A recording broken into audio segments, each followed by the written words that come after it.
Good evening, everyone, and good morning and afternoon if you're watching in Europe or America. I'm Gwen Robinson, past president of the Foreign Correspondents Club of Thailand and editor-at-large of Nikkei Asian Review. We're here tonight to the Myanmar coup fallout, illicit economies, trafficking and transnational crime. We'll move to that in a minute. I just wanted to remind you that this week and possibly going forward, the Foreign Correspondents Club is in a kind of semi-lockdown mode. We are open during the day, the office, but we are holding our events online. And to remind, we have another very interesting event on Wednesday night online, Pint of Science, about a whole range of interesting aspects of science, including the haze in Chiang Mai and mask wearing in Bangkok, amongst many other topics. So same time, same place, 7 p.m. Online. And I hope you join us there. And for now, turning to the topic of the evening, the Myanmar coup fallout. Rather, it's the topic of probably not just the year, but the decade, no doubt, in sitting in this region where the fallout has been severe. The world, I think, has watched in shock at the incredible savagery we've seen in Myanmar. And now we are about to hear from some experts about the knock-on effects on issues such as trafficking, human trafficking, drug trafficking, transnational crime. And this is even as the ongoing COVID-19 pandemic, which remains relatively contained in most parts of the Mekong region, has been profound. And in Myanmar, that has been compounded by the turmoil of the February 1st coup. This has effectively brought the formal economy to a breaking point. Some of you who are following Myanmar might know that a recent UN report predicted a soaring poverty, far worse than we could have imagined, and an economy that is in a state of free fall. So on that happy note, I'd like to turn to our experts tonight who are bringing us some real insights. First is Jeremy Douglas, the regional representative for the United Nations Office on Drugs and Crime. Then we will have Richard Horsey, the Myanmar advisor for International Crisis Group, and Marika McAdam, independent advisor on trafficking, most recently working with ASEAN 8 Act, ACT, and the Bali process.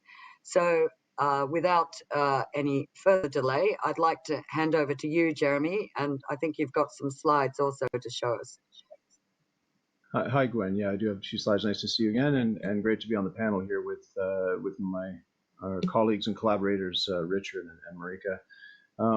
The point that you just made about the recent UN study and the likely spike or significant spike in poverty, 50%, that UNDP touched on, which followed a World Bank study, which more or less said something similar was about to occur, and Fitch ratings, which leaned into the fact that it might even be more severe. The thing is, there is more than one economy in the country, and I think it's often overlooked that Myanmar has for a long, long time had a very outsized shadow economy, a very, very big illicit economy that is dominated by some significant transnational crime groups, particularly of late, the last few years. And those types of economies perform very differently and feed off different push and pull factors than illicit economies. So I think it's really timely that we talk about this tonight, because the fallout from the situation in Myanmar is going to have a spin-off effect on the country and its illicit economies, and it's going to have a fallout effect on the region around it. And I think that's something which has not gotten its due consideration and really needs to be looked at in some detail. And so as it drops like a stone, the economy, we could expect another economy to kind of bounce back up. Next. And, I think one of the things that everyone is most familiar with in the past is the opium economy. Can you turn the slides? Oh, sorry. Next. Sorry, guys. The thing is, we've had an opium economy in play in the country for a long, long time, right? About 40 years, there's been a very, very pronounced opium economy. Over the last few years, though, there was a big drop in opium production in the country, 50%. And that coincidentally coincides with a very significant economic expansion in the country. I think one of the key underlying messages of the opium economy and the heroin economy, in a sense, there's two different elements to this, is that the opium economy is really a poverty economy. It functions, in a sense, the opposite of what the illicit economy does. As people exit that economy and they need to make money, they're going to be looking at places they can make it. And often people that are in poor areas and that are poverty-stricken areas look to make money from the opium economy. A lot of people left it the last 5 to 6 years as the national economy expanded. There was an influx of foreign capital. The thing is, we're now looking at the opposite likely to take place. It won't happen quickly because, of course, it's a geographically driven economy. It requires a crop to be grown. It requires territorial space to be used. But we're looking, I would say, that probably 12 months out, 18 months out, we're going to be looking at an expansion unless past history is wrong. And there's a cycle of this occurring in the country over its history. And we know from our team in Tongji, which was a couple of our experts were here in Bangkok, in fact, last week, and we got a brief from them. They told us that there's been an influx of people back into South Shan. The numbers are a bit all over the map, but the fact is that people are coming back into opium-producing areas. They're going to need some way to support themselves, and if they can't make it with opium, they may look to Thailand, but at least some of them are going to go back into the opium economy. Heroin is likely there to follow. Once that crop is harvested, once the cycling can be made, the production, and then into the trafficking networks. That's where the money then goes into the groups that control the trafficking. Okay, and that price drop that you're looking at now occurred over the same period of time. So there was a massive price drop in opium that took place 2015 until now, and that's one of the reasons people left.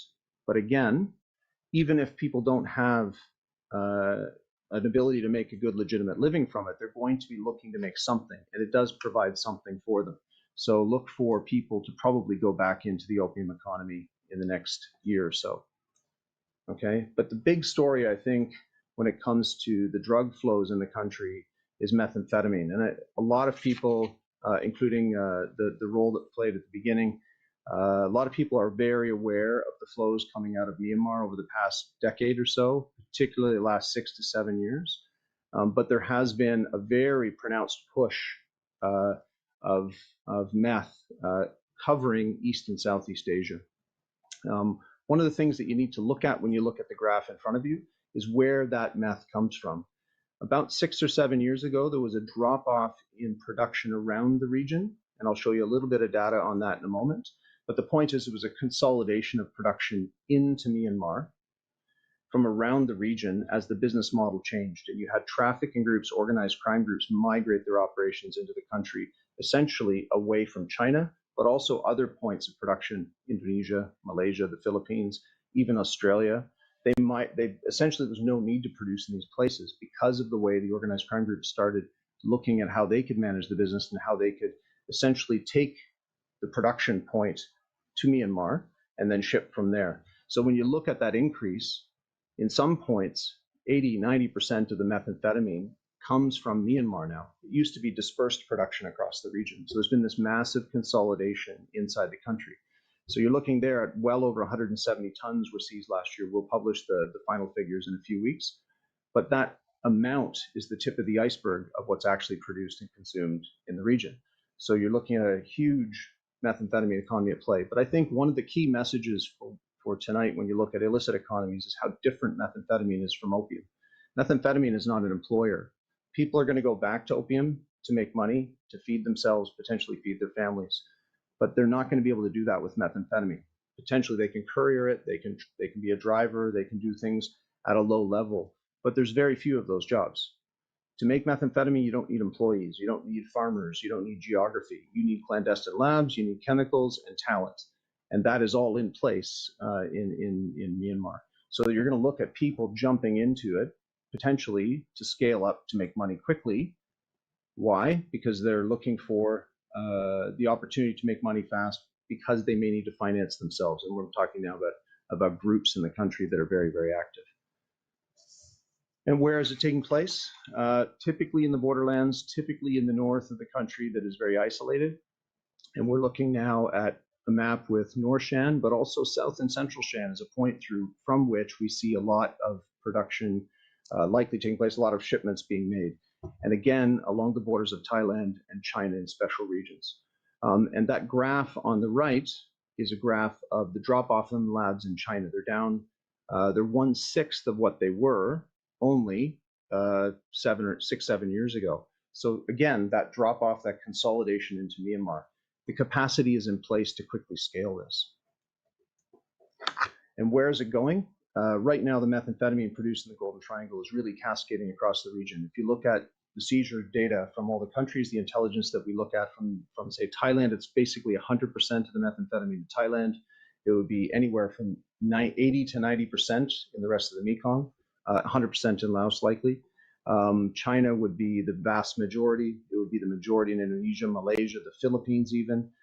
Down in Australia, it's the dominant form of supply of meth. Japan, the dominant supply. Taiwan, it's literally everywhere.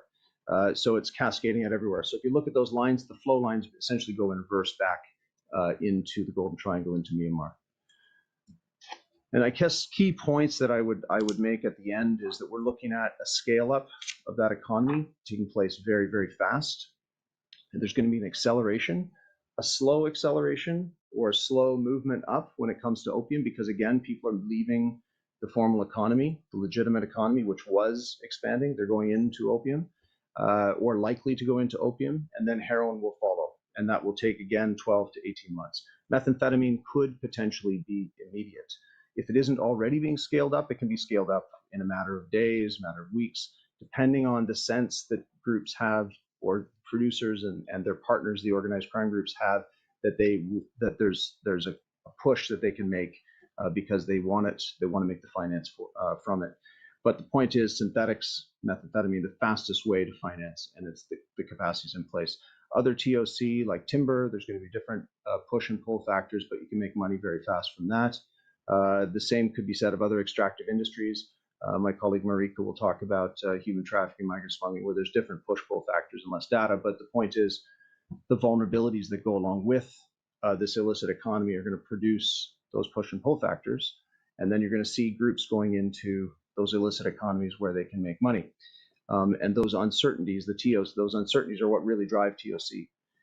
And again, I think the final point I would make is, the thing is, these illicit economies are really going to benefit from what is now taking place. So that free fall that UNDP and the World Bank have described is now about to be a boon for the illicit economies. And they're probably highly likely to scale up. The thing is, the fallout is going to be in the country, where there's going to be people making money off these things, and it's going to be outside the country where a lot of the deals are made, and also where a lot of the supply of these things are going. So there's going to be a significant impact on the region itself from it. I hope that the neighbors of this country are starting to look at what does this mean for them, and how can they do something about it. So I put that to you now, and then I look forward to the questions we get. Thanks. Thanks, Jeremy, for that was a very sobering take. Just very quickly, though, I'm intrigued. It was fascinating to see the proportions of meth as opposed to heroin in the overall drug trafficking. But what you're saying, the kind of danger of possibly people piling back into heroin production, not least as a kind of employer and a means of survival. But you are assuming, I presume, that there will be the demand. If there's ramping up of opium production, there will be demand for that. But clearly from those figures, methamphetamine has become the drug of choice all over the place. So what would sort of indicate that just because there's some more heroin being produced that there'd be take up for that? It seems that, even younger generations are really going for the synthetic stuff. You're absolutely right. Definitely the market in the region has gone synthetic. There's no denying it. I mean, every country that's reporting to us now is reporting that synthetic drugs, particularly meth, are the #1 drug of concern. And they look at that from the arrests, the seizures, the treatments. Doesn't matter. Whatever numbers you're looking at, it's synthetic now. But this is still a big region with a large population and a historical heroin using population. So there is potential uptake in that market, and traffickers are opportunists, right? They're going to push the product out into the markets that they know. some of the traffickers that we look at and study and analyze, they traffic in both substances. In fact, they've been doing it for years. Some of them adapted from heroin to meth, but they still sell heroin. So they may actually look at going back, taking more supply and pushing it out through their distribution networks, and they can do that. And there is, again, uptake, 2.6 billion people in the neighborhood of this country, right? So, and the best heroin in the world is still the best. So there will be demand for it, if not in the region, outside the region, and they'll meet that demand. There's no doubt about it. Right. Okay. Thank you. We'll return to you shortly, but right now, handing over to Richard. You take a kind of overall view of the Myanmar economy and have done many reports ranging from everything from Rohingya abuses to economy and other aspects. So perhaps you can give us your take, stepping back a bit. Thanks, Gwen, and thanks for having me on. It's a pleasure to speak at one of these events again. Yeah, I wanted to look, step back and look at a bit more of the political economy of Myanmar after the coup and drill down into how that is going to impact on the illicit economies and some of the dynamics that Jeremy has been speaking about. I think what's really striking about the coup is that almost everyone has come out of this coup a loser. Clearly, the country lost measure of the coup. The Myanmar military also has come out a loser on almost any analysis of their interests, long-term, medium-term, and even short-term. I think the group that hasn't come out as a loser are the transnational criminal organizations and the illicit actors involved in some of these economies. And I want to drill down a little bit into why the coup is good for the illicit economy. And I want to point to 5 reasons. The first is the economic collapse that Jeremy spoke of. World Bank figures point to a 10% GDP drop this year. Fitch are talking of a 20% GDP drop, but really these are just guesses. There isn't very much in the way of hard data right now on what the impact has been, and it's very difficult to predict what will happen, the politics of the rest of the year and what that will mean for the economy. But on any scenario, Myanmar's economy will shrink dramatically over the course of this year. But it won't shrink evenly. It's not that you can take the different sectors of the economy and they'll all go down 10 or 20 or 30%. They will shrink differently. The structure of the economy on the other side of this coup will be very different to the structure of the economy going into it. And that means that if the illicit economies thrive while much of the rest of the economy atrophies, their share of the total economy will be much greater. And that isn't just a point of interest for economists when they're doing their pie charts of different sectors and how they contribute to GDP and the size of the economy. If a sector is dominant in an economy, it has influence in that economy. It's where the money is being made. It's where power accumulates. It's where politics is influenced. So by being a larger share of the Myanmar economy, these illicit actors will have a sized influence, not just economically, but politically, in terms of the conflict and other things as well. They'll be able to increase their bribes. They'll be able to do much more than they could have done had this not happened. The other factor is the people, the workers that Jeremy spoke of as well. You know, as jobs are being hemorrhaged in the formal economy and across a lot of the informal economy too, these people have to go somewhere. And the traditional pressure valve that was available at times of economic downturn in Myanmar was labor migration.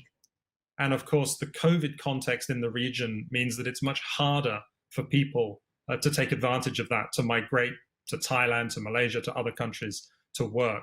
And so they're left with a lot less options. One of the options they do have is to and is where there are still jobs. And some of those places are jobs in the illicit economy, in the jade mines, in the casinos, in opium production, and so on. The second reason I want to point to is revenue generation. You know, much of the country right now is extremely nervous about the future.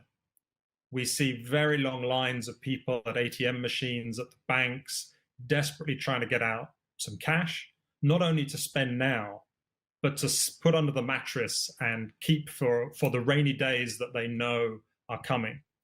But it's not just individuals. Organizations, armed groups, militias, they also look to the future and aren't sure what's going to happen.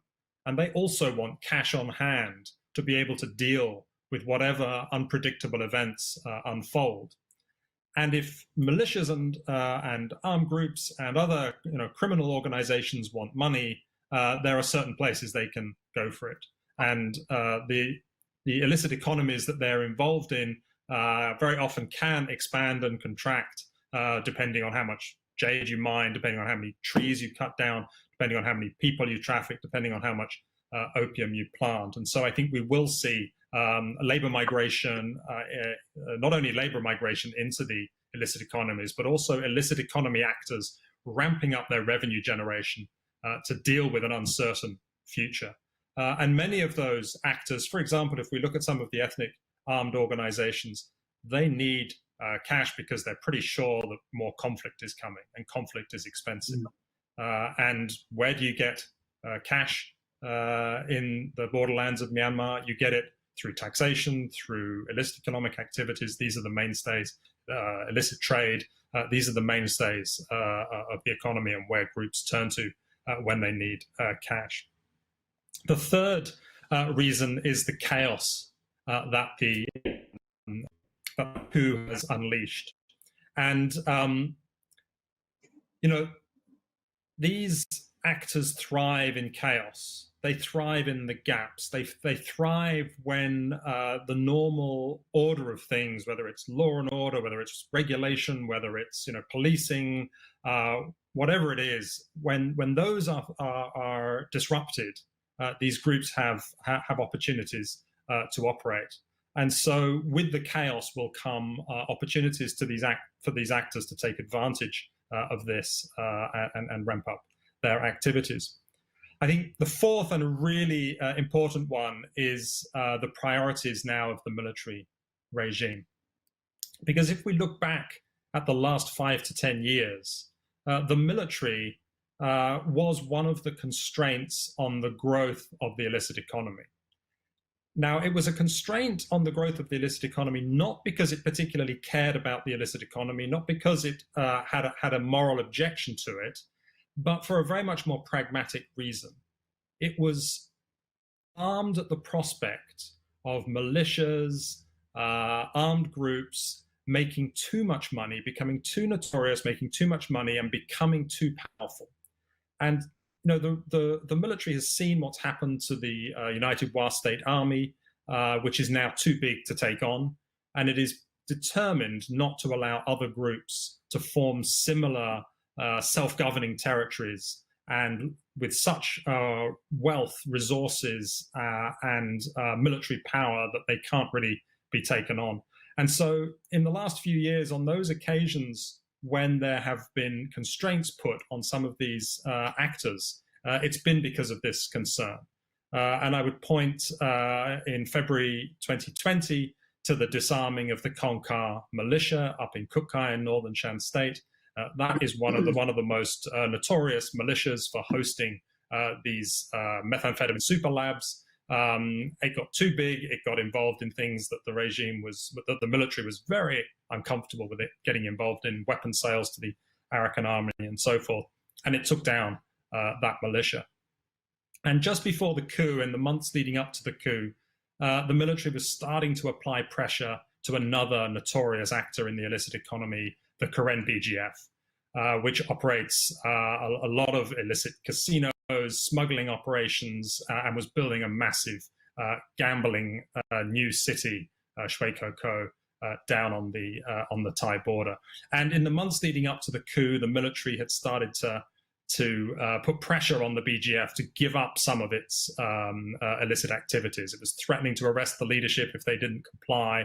It was trying to shut down the construction of that casino city. The military was cooperating in sealing the border and preventing that group from from smuggling goods across the river, the River Moy at the Thai border, and it was doing this because it was worried about how powerful this group was becoming.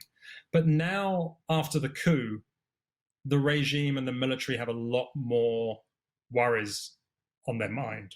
They're fighting on a lot of different fronts. They're desperately trying to control the situation in the cities. They're desperately trying to manage a series of different conflicts that have escalated, and they don't have the bandwidth, the ability to take on everyone at once. And so the Karen BGF is pretty much off the hook. There's no more pressure on them to desist from the activities they were doing. Shweko Ko is back on. And so that's one way in which we see illicit economy is back, has bounced back because the regime just can't focus on it. And if the last period of an uprising is anything to go by, the 1988 uprising, in the wake of that, the regime at the time faced very similar challenges to the regime today. And one of the ways they dealt with that was by cutting deals with armed groups, doing tactical ceasefires and allowing those groups in return free hand to operate in the illicit economy.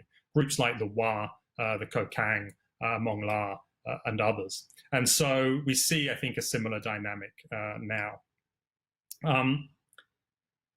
And as another part of that, you know, the regime is short on cash. It may not be short on chat, but it's definitely going to run into a problem with foreign currency.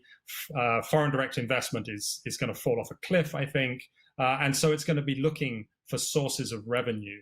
And one of those potential sources of revenue is the groups involved in the illicit economy, who may be invited to invest in the economy, to provide funds to replace some of the foreign investment that will have dried up.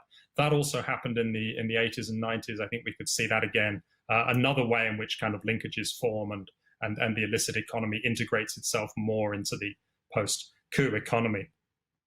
And the final fifth point is just the demand side factors, something that Gwen was alluding to. I mean, this is really Jeremy's turf, and I'll defer to him on what he thinks. But you know, as the region, the Asia Pacific region, comes out of COVID, as you get that surge in economic growth in many of the markets for Myanmar's illicit products, especially drugs, you know, I think we could see a little bit of a bounce in demand, and these groups are now perfectly positioned to meet that bounce. And again, that's a source of additional revenue for them. Lots to say about this, but I'll stop there and happy to take questions on these issues. Thanks. Well, thanks, Richard. That was a brilliant rundown of some very fundamental and important aspects. I'm glad you brought up the whole hard currency thing. There was a very interesting report recently that did point out the great vulnerability for the military, and now trying to be the state, is this issue of hard currency. And it does look, with a huge surge recently, or a great strengthening of the dollar again, the weakening of the chat, there is a slight collapse of the chat going on, and that would indicate that there are already probably hard currency problems, and the military, as we know, does have some big commitments in foreign exchange, not least to buy its big toys for its weapons. So perhaps, I mean, we can come back to this, but there was this question that relates to your fourth point, which is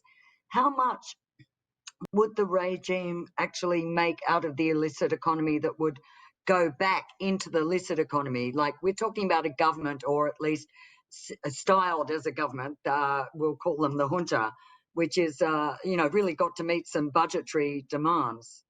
So do you see a crossover coming in from the illicit economy are they likely to channel funds raised through illicit gambling and drugs into the state budget, for example? Yeah, I think that's a really good, really important question. It's a difficult one because I think it's slightly different depending on which illicit economy you're talking about.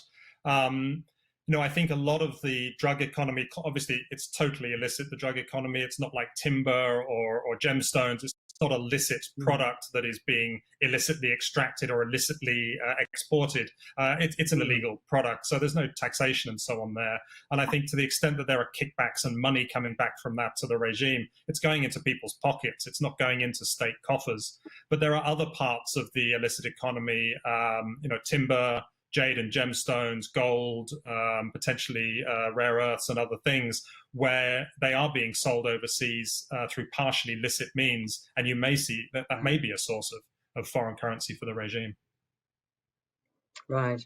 Thanks. Well, we can definitely come back to it's a really interesting area, but we'll turn to another happy topic, which is trafficking, or rather, I think more focused on human trafficking as a result of some of these issues that both Jeremy and Richard have raised. So, Marika, over to you and how you see the situation and the issues now. Oh, you're on mute. Mute. That's for Dave. I think that's better. Dave? Okay, great.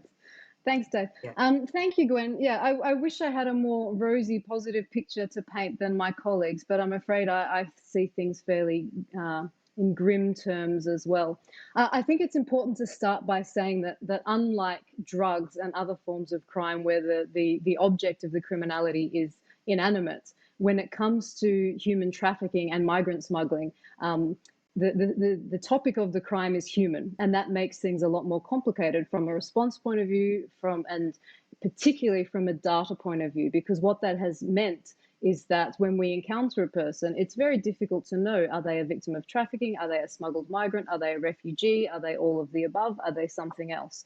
And so even in the best of times, gathering tangible and accurate data on this has always been a fraught task.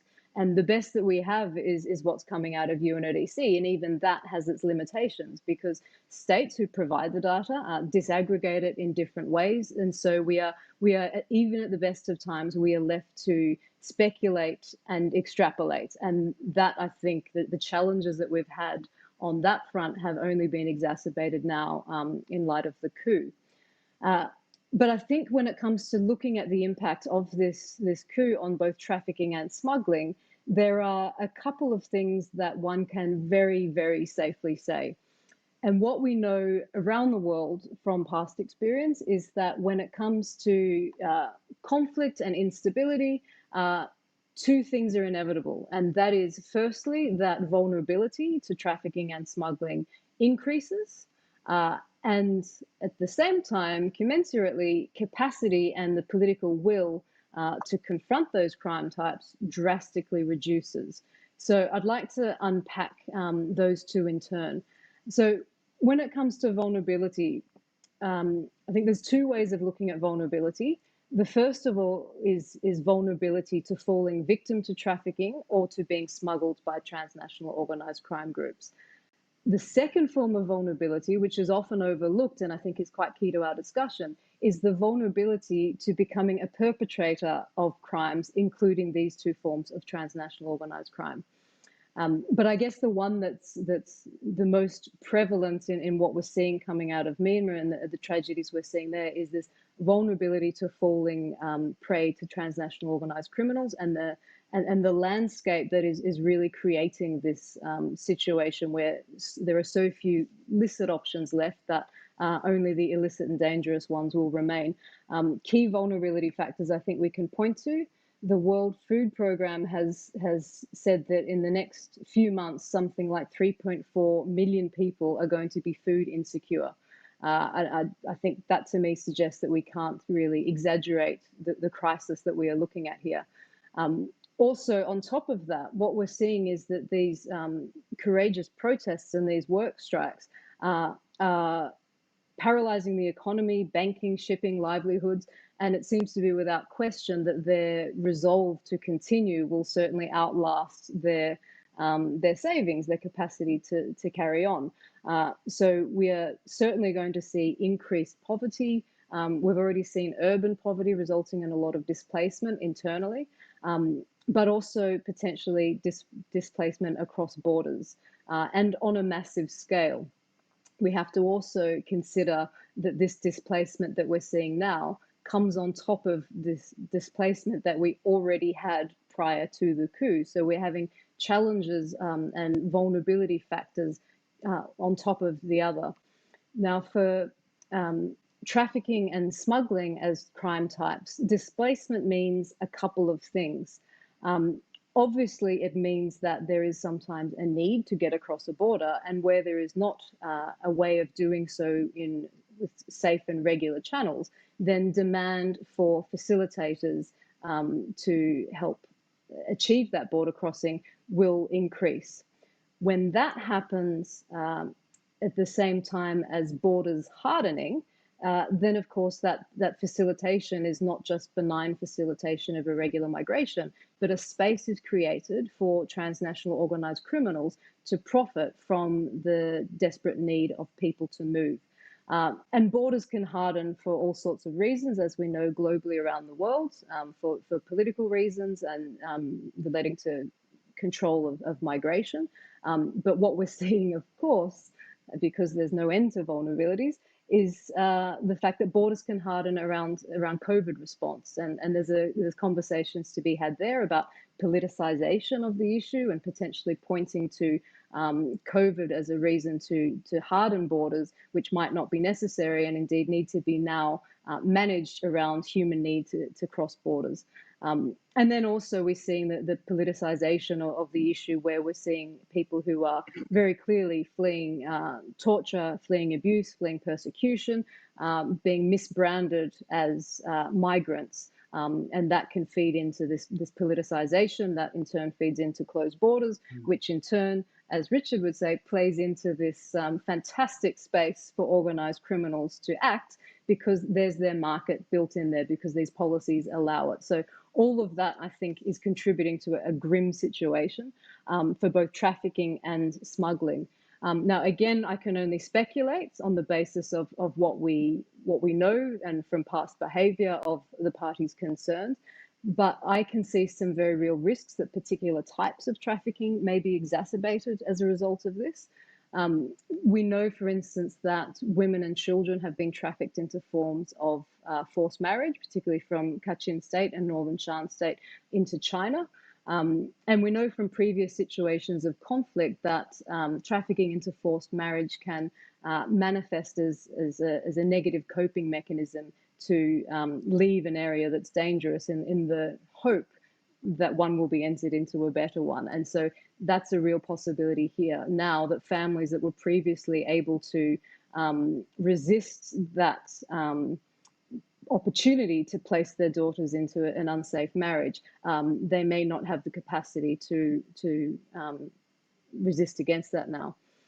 Trafficking into forced labour and what both Jeremy and Richard were saying, I think raises some very real risks around this. We know that the militia has previously been exploiting people in forced labour, including some of the industries mentioned, mining, fishing, agriculture, and in companies that were affiliated with them.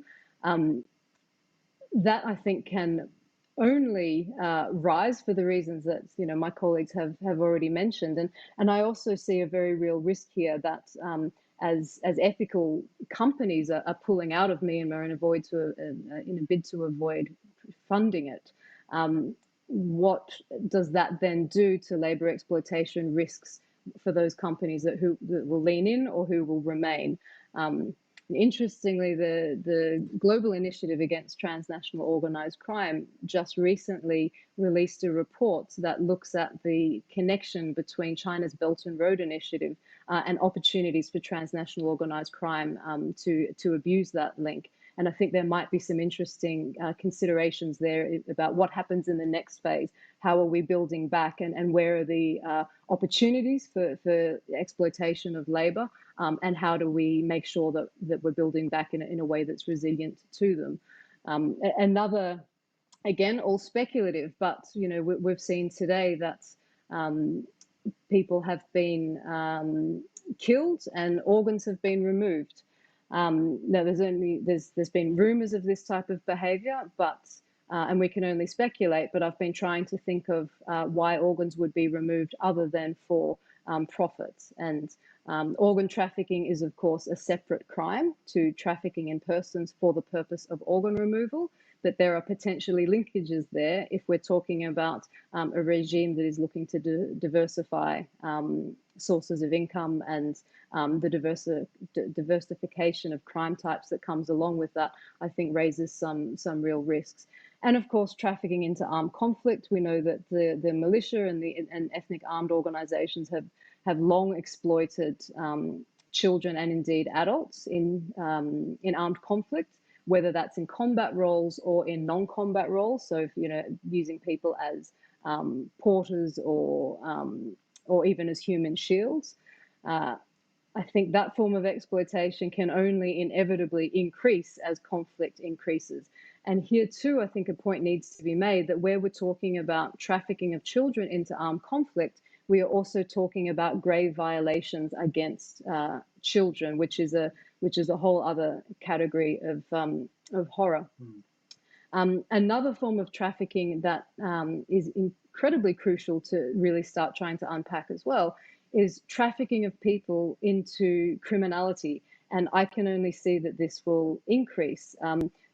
Jeremy and Richard were mentioning the drug phenomenon. If we're talking about who is involved in producing and transporting those drugs, it's arguable that there will be an increased market for exploited, desperate people to be participating in that. And we know previously that ethnic minorities have been used as drug mules. But some other warning signs I see as well.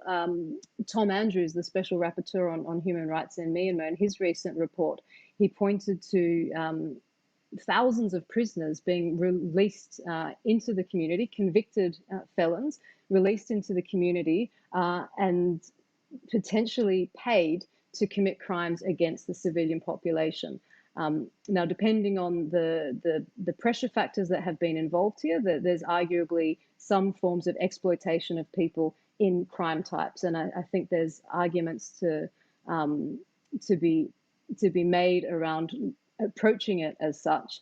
And that brings me to the second form of vulnerability, which I wanted to mention, which was vulnerability to perpetration, as opposed to just victimization. And I think my colleagues touched on that transition that people make in desperate times into different forms of income generation. And we see this around the world, very often in the form of, for instance, fishermen turned pirates or farmers turned drug producers. Questions need to be asked then about what will happen now with these illicit economies that Jeremy and Richard were talking about.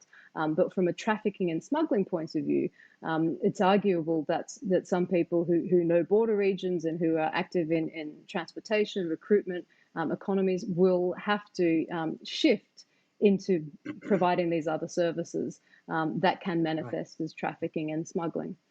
And I think that, obviously I should point out that where people are not doing that for profit, then they're not smugglers, but where they are generating illicit profit from that, then they certainly are. Right. And then Marika, just to maybe finish, if I could, sure.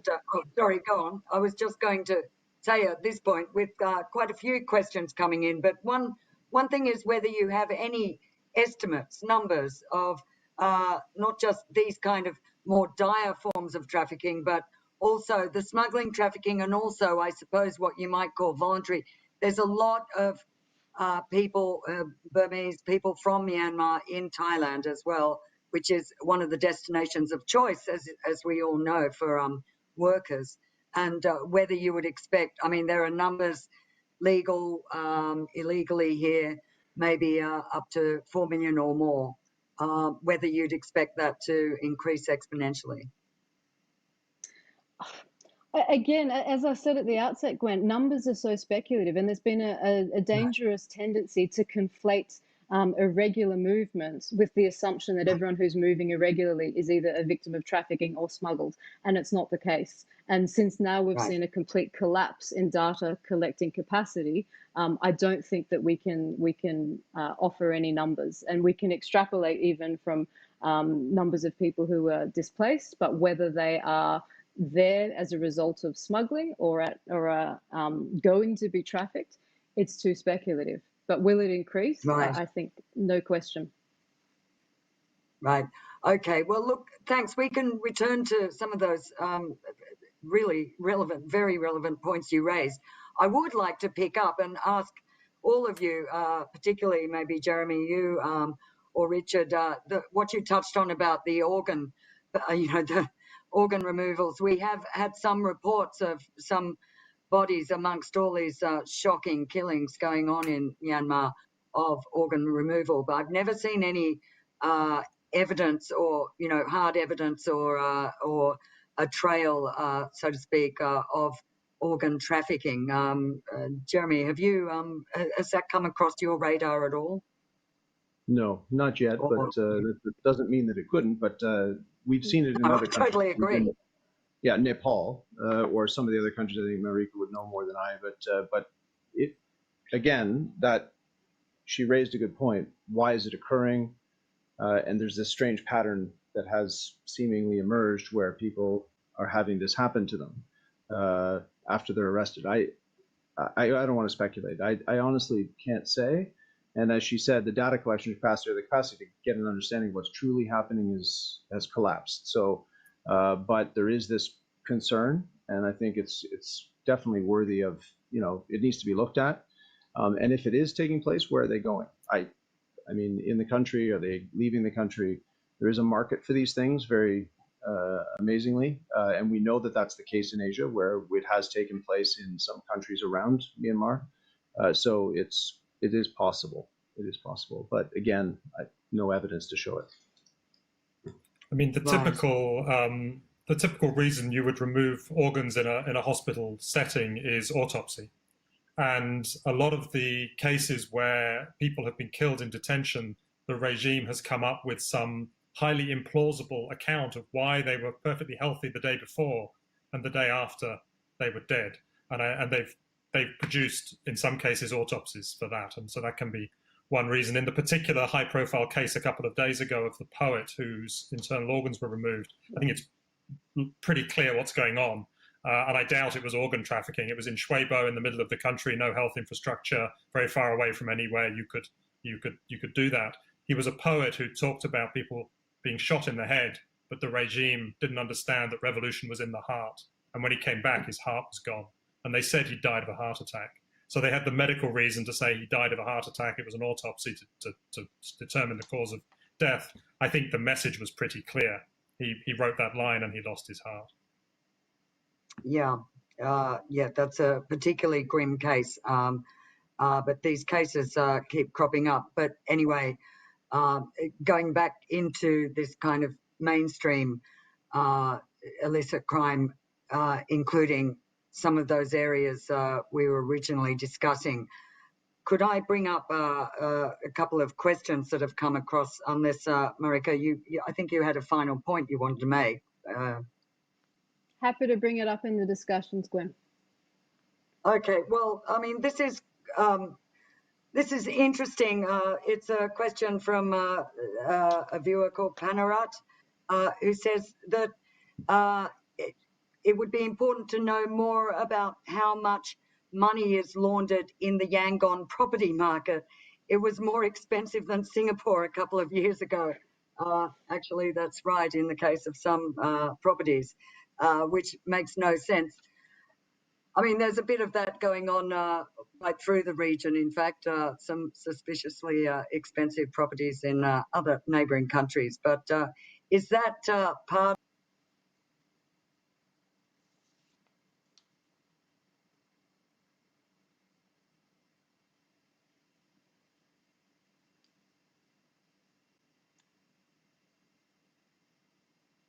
More than I am, but are you there?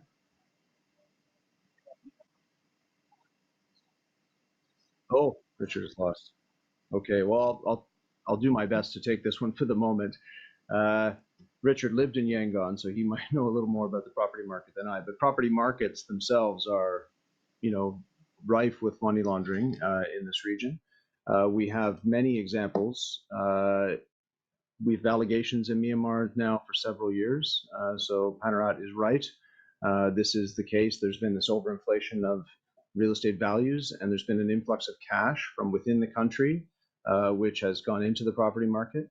And at one point, the properties there were more highly valued than Singapore. I've heard allegations as well, more highly valued than Hong Kong. We also see that in neighboring countries. So it's a pattern of behavior that criminals will of criminals. Essentially, they embed their liquid assets, their cash, into property because it's a way that they can then reap some reward if they then flip it. So we do have that tendency.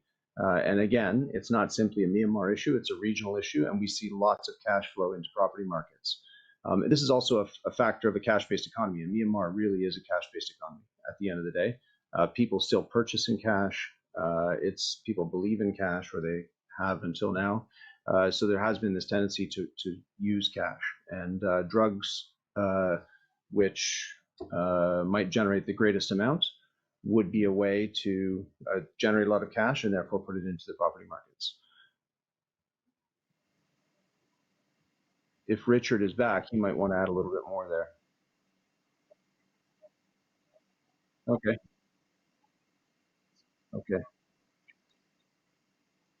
Can you throw out more questions to us, Dave? Do you have questions in the chat, Dave?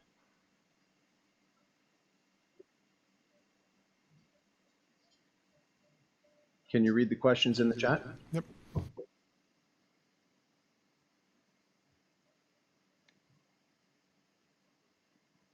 No? All right. So while Gwen is trying to get back on and Richard are trying to get back on, I'll read a few questions here. So. Sure. Thank you. All right. Yeah, you bet. Let's see. Jerem is asking about what about arms trafficking? Are there not EAOs and other armed groups likely to try and arm themselves and turn the external actors to supply themselves? I can take that one if you want, Marika. Please, look, and repeat definitely. the question too. Okay, I'll repeat the question. Basically, are EAOs going to look to arm themselves, or is there a pattern where they might do so at this point in time? Are they looking to do so? We've had a couple of initial indications of trafficking of arms and ammunition through Thailand. I think some of you are aware, some of the viewers would be aware of that. Coincidentally, one of the interesting things that shows a connection to transnational crime, what we heard from Thai authorities about the arms trafficking that took place up at Mesai, Tachilek, it was, there were arms that were seized in Mesai on their way in to Tachilek by Thai authorities, I want to say about a month ago. That was allegedly or apparently perpetrated by a drug trafficking network from the deep south of Thailand that was shipping guns north in exchange for or as part of their drug trafficking activities. So I think you can see the connection between the two crime types right there. But again, as Richard said in his intervention, you know, one of the fastest ways to generate money for some of these groups would be to generate money in the drug trade and then flip that into arming themselves, or they may need to do so. And there's a history of that. It's not a surprise that that's the case. We see case after case of this, and he used the extreme example of the WA that have created this massive outsized force, which is essentially can't be engaged by the government of Myanmar, by the Tatmadaw. But then you have other small groups that would be looking to arm themselves as well, have done so over the years and would do so again if they had the chance or had the need. And right now they probably see the need to be doing it. So that's definitely the case.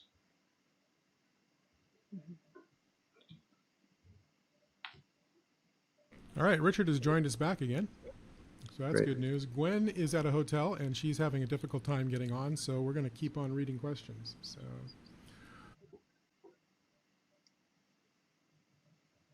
Please, if not, I have a question for both my fellow panelists if you are running out there, Dave.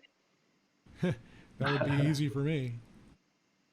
Well, I can ask a question. I'm curious while you're looking through the many. I'll abuse my privilege of being on the panel to ask Jeremy and Richard a question. I'm curious to know from both of you, how do you think stakeholders should actually change in their response to transnational organized crime on the basis of it? Like looking ahead, short, medium, long term, what should now be the strategy to actually address these diversified crime types? And I'm particularly curious to know whether we've got similar answers for these different crime types, or whether we might accidentally be working against each other. So interested to hear from both of you. Richard, you want to take that first? I just took one while you were off. Thanks. Okay. Look, I really do think it is different for the different crimes and different illicit economy sectors. I mean, if we look at border casinos, that's about international regulation. It's about neighboring countries also doing a better job of taking control of this. I think there's a big message here, actually, that this isn't something that just happens in Myanmar. It happens in Myanmar because of the way Myanmar is. But it also happens in Myanmar because other countries around who are the source of precursors or who are the destination for the drugs or who are transit routes aren't sharing information enough, aren't doing a good enough job of getting ahead of this, are building infrastructure, for example, without building in the safeguards that are needed to prevent that connectivity from being used for illicit purposes. I think all of that needs a better look. Before the coup, one would have said regional cooperation is key. We've got to put a heavy question mark over that now in terms of who are you cooperating with? Are you cooperating with people who are making the situation worse? Do they actually control the levers of power that are needed, and so on? So there's a big question there. But yeah, maybe I can add. I think Richard just touched on a few key points. We've been looking for several years at the integration of the region and security risks that go with it, and that's something which we were looking at pre-coup. But I think now, how does one merge those two agendas? I think it's going to be a distinct challenge, and I think that's something which we would need to be recalibrated. He's very right when he says that regional cooperation is now going to change dramatically as a result. And I think one of the things we're now looking at is, because the UN is not engaging the country, essentially orders from the top, we are not, and we have not been. We're looking at how do we protect the flow, or how do we address the flows out and the flows in, because, for example, Richard touched on precursors, which is a huge input to the illicit economy. Those flows in, how do we address the flows out and the flows in from outside? And how do we work better with Thailand? How do we work better with Laos? So we're doing some thinking about how to recalibrate our regional effort to address the illicit economy within the country. And then we've got some quite advanced thinking on that, and in discussions with the neighbors on that. But that's something which definitely has to take place. And then also we need to deal with the countries, the source countries, as Richard touched on, the precursors, the chemicals. You're not going to make the hundreds and hundreds of tons of synthetic drugs that are being made there without thousands of tons, and I'm not joking, thousands and thousands of tons of input of chemicals. So there's essentially freight train loads of chemicals that fly into the country from a variety of directions, largely through Laos, but also through the other neighbors. And the sources, of course, China, India, and other countries now in the region with emerging chemical industries. But the point is, those are continuing to flow in. So as long as that's the case, you're not going to be able to address the drug production in the country in a sense, right? So we're going to have to address, through engagement with the source countries and the transit countries, the precursor chemicals. We also had to deal with demand for the products that are coming in and out, or the demand of the products that are coming out, for example, the drugs. And that's a big part of the discussion that has never been very fruitful in this region. The countries don't talk about the demand for drugs. They don't talk about their market, and it has expanded and expanded as a result, because there's a dysfunctional drug policy framework in the region, and there's an overemphasis on a certain type of paramilitarized, in a sense, law enforcement response. So I think there has to be a big reflection in the region, and the neighbors particularly, on how do they address those challenges. We're trying to help, but changing minds doesn't happen easily, and the way things have been done for years doesn't happen quickly. So we have to really make a significant effort in that space right now.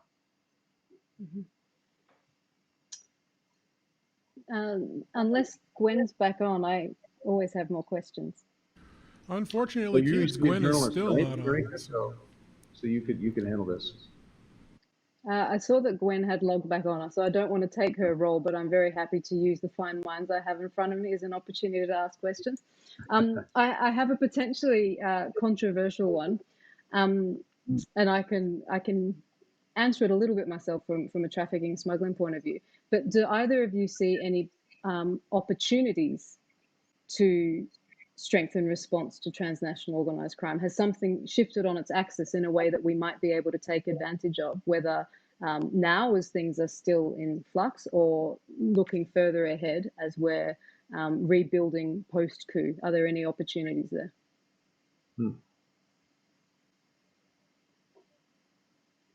I think that very much depends on what the situation is on the other side of this coup, and that is very hard to predict. I think it's very unlikely that on the other side of this coup is a kind of neat revolutionary victory which enables the solution to the quick solution to all of the very deep problems that Myanmar has been facing for decades that feed into this. It's going to be a messy situation for years. But whether there is a victory of the resistance, whether the military ultimately prevails and locks in its rule, or whether we have something which I think is more likely in the middle, where neither side manages to win, and there's an extended period of violence and chaos and state failure. That's going to be a very difficult situation to engage with. One of the things I've observed in the last say month plus, right? There's been clearly a massive global focus on Myanmar, and so for the issues that we work on, transnational crime, I know Richard raised this even at the Security Council when he briefed them. I think it's putting a new light in a new way on the country, and one of the things that we've been saying for years is we have to look at the root causes, the conflict drivers, and some of the issues we've touched on tonight are conflict drivers. It's not simply that there's ethnic fragmentation and so forth, but there has been a migration of transnational crime into the country, which has taken advantage of the governance gap, the failure, if you will, in parts of the country, in the borderlands and so forth. And so there's a new discussion that can build off the discussion that's taken place the last couple of years on organized crime, about special regions, about the role of some of these groups, how they're profiteering off transnational organized crime and working with transnational organized crime. So potentially there's opportunity for a new type of discourse around the country. And as a result of that, potentially some focus on root causes. And then, of course, on the back of that, you can talk about who's been supporting those groups. How are those groups able to survive this long? And what relationships do they have in the region? And how are those addressed? I mean, maybe that's a little bit longer term, but nonetheless, that's part of it, right? And I think that's something which maybe we can see occurring, and I hope occurs to some extent in the near term. Another question. By the way, I have been informed that the audience can hear you, Dave. So if you want to ask questions, please do. Or if Gwen, you've come back, please just jump in. But in the meantime, happy to keep throwing questions and take advantage of Richard being here. And without wanting to neglect trafficking and smuggling, to answer the question that I put to you, I find it really interesting that there's been a shift in the narrative around Rohingya, which, in this region, they have been, a key vulnerable group, Rohingya and some other minorities, but primarily Rohingya, a key group at the epicenter of trafficking and smuggling issues in the region. And that's been a really politicized issue. Now we've seen this really shifted narrative where they've been politicized again. Also from, some members of the CDM who are sort of saying, now we understand and we apologize, we regret the treatment. We also see them being used as a political pawn to sort of buy, have other states buy into the opportunities of the military. So I wonder there, though, whether regionally there is something of an opportunity in terms of engaging with the NUG to sort of say, okay, here's the opportunity to recognise all ethnic groups, and when we come back, then we want to make sure that we're reducing these vulnerability factors for trafficking and smuggling. But Richard, you have far more expertise on this issue than I. Can you speak to that at all, whether Rohingya in the context of trafficking and smuggling, or these other phenomenon that we're talking about? Look, I think if we look at short and medium term, as I said before, I'm pretty gloomy on, being able to address some of the fundamental things. But as Jeremy pointed to, and as you're also pointing to, if we look a little bit further out, the old political constraints are being remade. The politics of the country is undergoing a seismic shift. There's a generational shift. Younger people coming in with different ideas. As you said, a number of people in the resistance have completely changed their view of many different things, the Rohingya, the role of ethnic minorities, the ethnic armed groups and what they're all about. And so I do think there is the potential for a new politics to emerge from this. I think we're talking, over many years, because these things don't happen quickly, and you can't translate that new thinking into a political consensus and into action very quickly. But I do think we're seeing the seeds of a different politics in Myanmar. And if I put on my optimistic hat, I don't wear it very often, but if I put on my optimistic hat, then yes, I think this this can be really significant when we get a few years out. Yeah. Mm. Yeah. No, well, I mean, certainly, and from if we're linking that back to transnational organized crime, and you've seen my devious plan to sort of lead us to a more optimistic end to all of our doom and gloom. But I do wonder whether we can seize the opportunity of this to actually make some shifts. And one of the things I've seen, particularly on trafficking and smuggling, any efforts that we were making on that were hampered by the criminal target being completely misfired. We weren't seeing success in prosecuting traffickers and smugglers. What we were seeing was criminalization of people on the move. And I wonder whether we can seize this shift in narrative to take those issues out of that space and realign it again with a wider response to transnational organized crime and an understanding that that's our real target, and that it is in the interests of countries to address transnational organized criminal actors rather than the people who are being moved by them.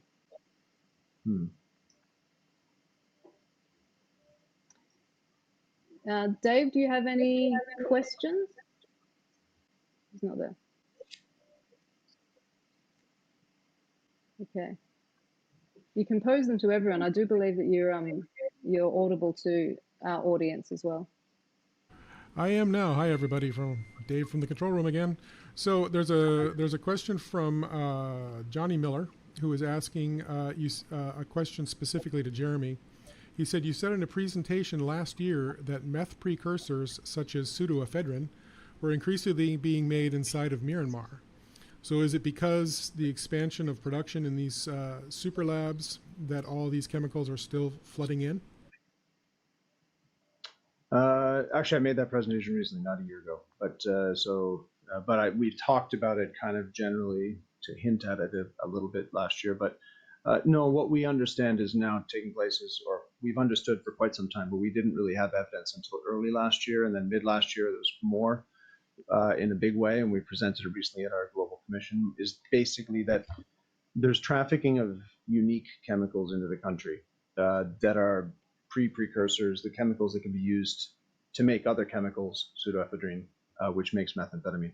So what it indicates to us when we see those types of chemicals going into the country is there's a level of sophistication in the country that we thought might exist, but never had evidence to indicate that it was actually there. So now we have that evidence, and we have that because of a couple of cases, one that was at the China border at Muse, which was early last year, and it was a small amount, but it was still strange to see it. And then one that was a very, very massive amount, which was middle of last year, which we presented recently, which was the same chemical that was at Muse, but basically going in. And it's a precursor to ephedrine, or to fentanyl, actually. But the point is that it would have been used for ephedrine. And we know where it was going because we've seen all the document trail. And it was going, a WA broker was procuring it. It was going in through Mongla, basically China to Thailand, into Laos, and then from there to Mongla, and with a WA broker that had procured it quite openly, frankly. So there was no attempt to disguise it because it's not an internationally controlled chemical. But it did confirm that to us. At the same time, we've seen for several years the drop-off of pseudoephedrine. There's been virtually none seized in the region, yet all the evidence points to the fact that that's the primary ingredient for the drugs. So something's going on. Either nothing is being seized, which is impossible because lots of chemicals are seized, just not the important ones. And yet the ingredients are mainly that. So something has been going on. We now think it's this increased sophistication. I think one of the issues that I would just point out, given we are having a little more of a free-flowing discussion, is one of the spin-offs of this is really the environmental damage that takes place in Myanmar. Thousands of tons of chemicals means thousands of tons of waste. And I would hate to imagine what Norshan the water table and some of the areas of North Shan look like as a result of the illicit economy and the drug production that's very highly concentrated in certain areas actually looks like. Because we're looking at enormous volumes and, of course, massive spin-off in a negative way into the water table and into the land of that area. That's a very, very detrimental thing, and something that never gets talked about, needs to be talked about, and I think hopefully starts to get some attention as well. All right. There's a question from Peter Jansen asking, the military has used the crackdown on drug trafficking to legitimize their rule before. Is there any danger that they might do so again? Richard? Well, there's nothing that a Myanmar general likes more than a good drug seizure and a nice public burning ceremony. This sort of performative aspect of control is something that runs very deep in Myanmar, and particularly on these illicit activities. And I think we will probably see more of that. Whether they're seizing the stuff for that purpose, whether they're coming across it accidentally, or whether it's the result of police work. Whatever the reason for the seizure, they certainly take full advantage of the destruction and the cameras. They're not alone in that, but I think after the coup, they're really searching for some good news stories to tell about themselves. And yes, I think this could possibly be one of them. I think that's a good point, Richard. Amazingly, they stopped communicating publicly anything. I think on February 3rd, they paused their Facebook page where all the drug seizures used to be reported. So we haven't heard anything. We've had some information coming from lower levels and the ties to say there's been some seizures made, but very, very little. But I wouldn't be surprised if you're right. I mean, they're going to be looking to make announcements potentially like they did with the Concom militia that you mentioned earlier, where they went after a people's militia force, and we all know what that means, right? So they went after them, and they allegedly they seized 18 tons of drugs and thousands of liters of semi-useful chemicals. The point is that they might want to make a show of that again. It may be politicized, and they may go after certain groups, but they may choose to do that again, and it makes for great optics, in their eyes.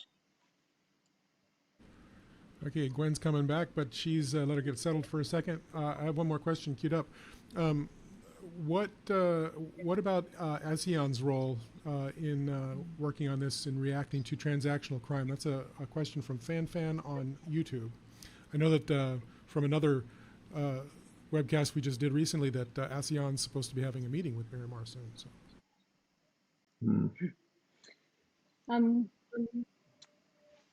I'm happy just to briefly respond to this. I mean, I guess everyone's tempted to speak about the 5-point consensus, and I think we've all got some strong opinions about that. And it's and the fact that recently the military has said that they're not willing to host ASEAN coming back. But I think from our point of view, from a transnational organised crime point of view, it's interesting to look at the September communique from the ministers who did point to the need to really reinvigorate efforts on transnational organised crime.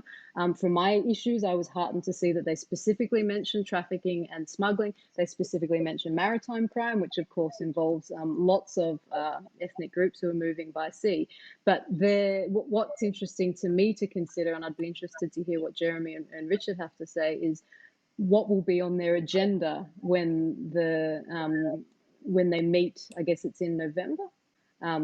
When the ASEAN ministerial meeting on transnational crime meet, will Myanmar be on their agenda, and to what end, and how can they actually approach this?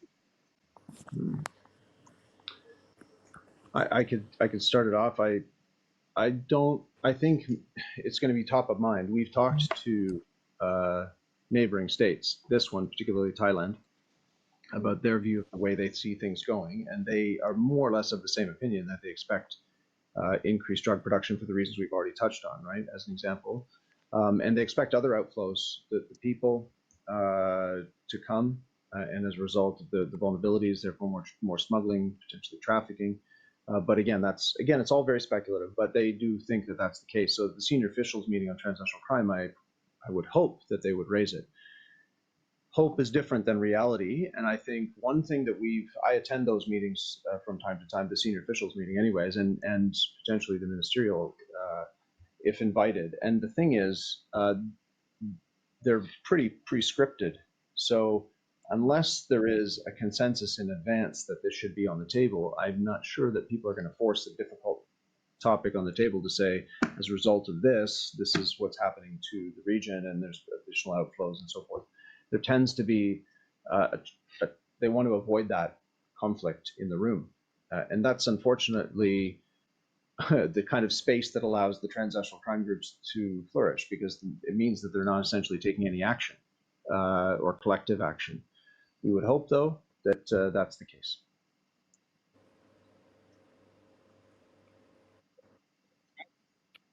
Yeah, I'm really sorry, guys. That was a huge technical problem there.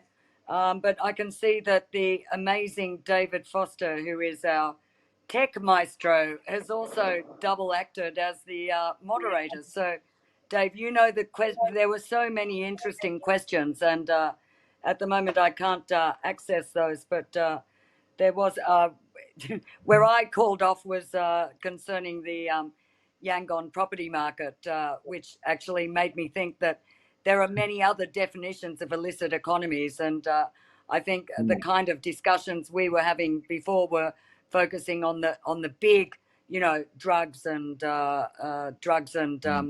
natural resources, things like that. But I guess there are many other aspects. And as you yourself, Jeremy, highlighted, the involvement of the ethnic armed organizations as well in illicit economies. I was just wondering about taking on from things like not just property, but other forms of that kind of, I guess you could call it more white collar crime and illicit economy that does involve very high level corruption, bribery, etc. Whether that also is on your radar as a kind of area that is likely to increase under the current regime.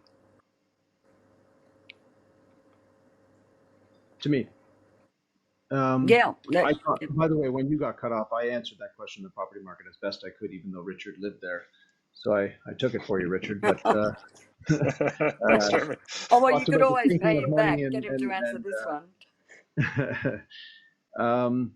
Yeah, of course, there will be some spin-offs. I think one of the things I touched on, and I'm going to stick on drugs for the moment, and then I talk about another one, another type of crime. But the drug economy, as it has become increasingly transnational, has created a divergence I guess you could say, there's different places the money goes. And one of the things that we see is, so you see the opium farmers go back, and then you have the heroin come up next year, but the heroin deal is not done in the country.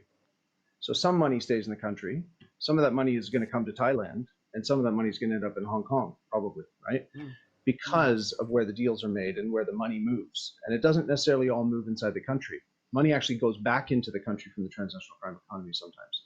And methamphetamine is particularly pronounced because the people who control the meth labs, the people who work in the meth labs, and the people who swing the deals, none of them, there's the lab technicians, sure, but a lot of them aren't even in the country. It's like it's an offshoring model, almost like making garments in the country or making garments in Bangladesh. You have a factory, but you never see it. So this is what occurs, and then they send money into the people that they work with. So there's going to have to be some regional cooperation around the white collar crime and the money laundering. That's fundamental to addressing this, the transnational organized crime. And it's unfortunately, when you're talking about these types of crimes, a lot of the police forces in the region are not used to dealing with that sophisticated type of crime. And so they're really behind. They tend to focus on the substance, and even then at the low level seize it and they're done, as opposed to broadening out their thinking and the investigation towards the money. And we see some of that thinking now taking place in Thailand, where we have the government focusing on the money laundering and asset seizure and so forth. But really, given the volumes of money that are moving in the region, billions, tens of billions in the case of methamphetamine, and that's going somewhere and it's circulating in the economy. But as Richard said, that money needs to be much more focused because as it becomes a bigger part of the economy, and as the formal economy breaks down and the illicit becomes more important, the potential power of that grows. And so I think there does need to be a significant focus on the money flows and on the white-collar criminal element there. Well, And the danger, just to add to that, yep, sure. The danger of that is also that Myanmar sort of slips into another lower equilibrium, because the people who are making this money aren't going to just sit there and allow their interests, obviously, to be affected. And so while they were doing fine in the old, more stable situation, now that things have degenerated, they will find a new equilibrium in this new system, and they will be resistant to changes. And so the risk is, I think, that if you get this extended period of chaos and collapse of the economy, they will work out how to work in it. And any changes to that, anyone who tries and comes to rebuild this will face resistance from this enormous power of this huge money. And that's a really dangerous thing, because there's multiple equilibriums down and down and down, and we don't want Myanmar sort of settling into an even lower one. Right. Well, could I perhaps ask, I mean, this is a slightly awkward question, and we've already had a taste of this since the coup, which is that particularly for an agency like UNODC, you're relying a lot on cooperation. You're dealing with police forces and, well, security forces generally in the countries that you are trying to, forge agreements and get cooperation on policing and cracking down on crime.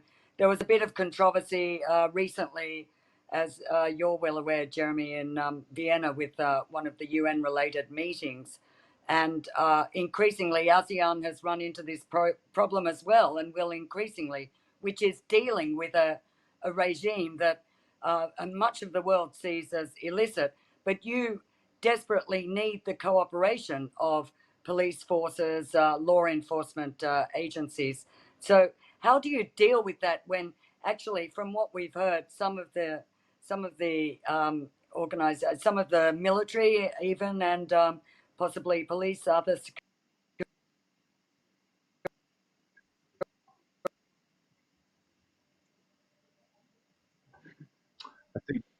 I think I can assume I know where that question was. I think it was about to end, and I'm on the spot here, so I'll take what I get out of that. Well, there's one UN position on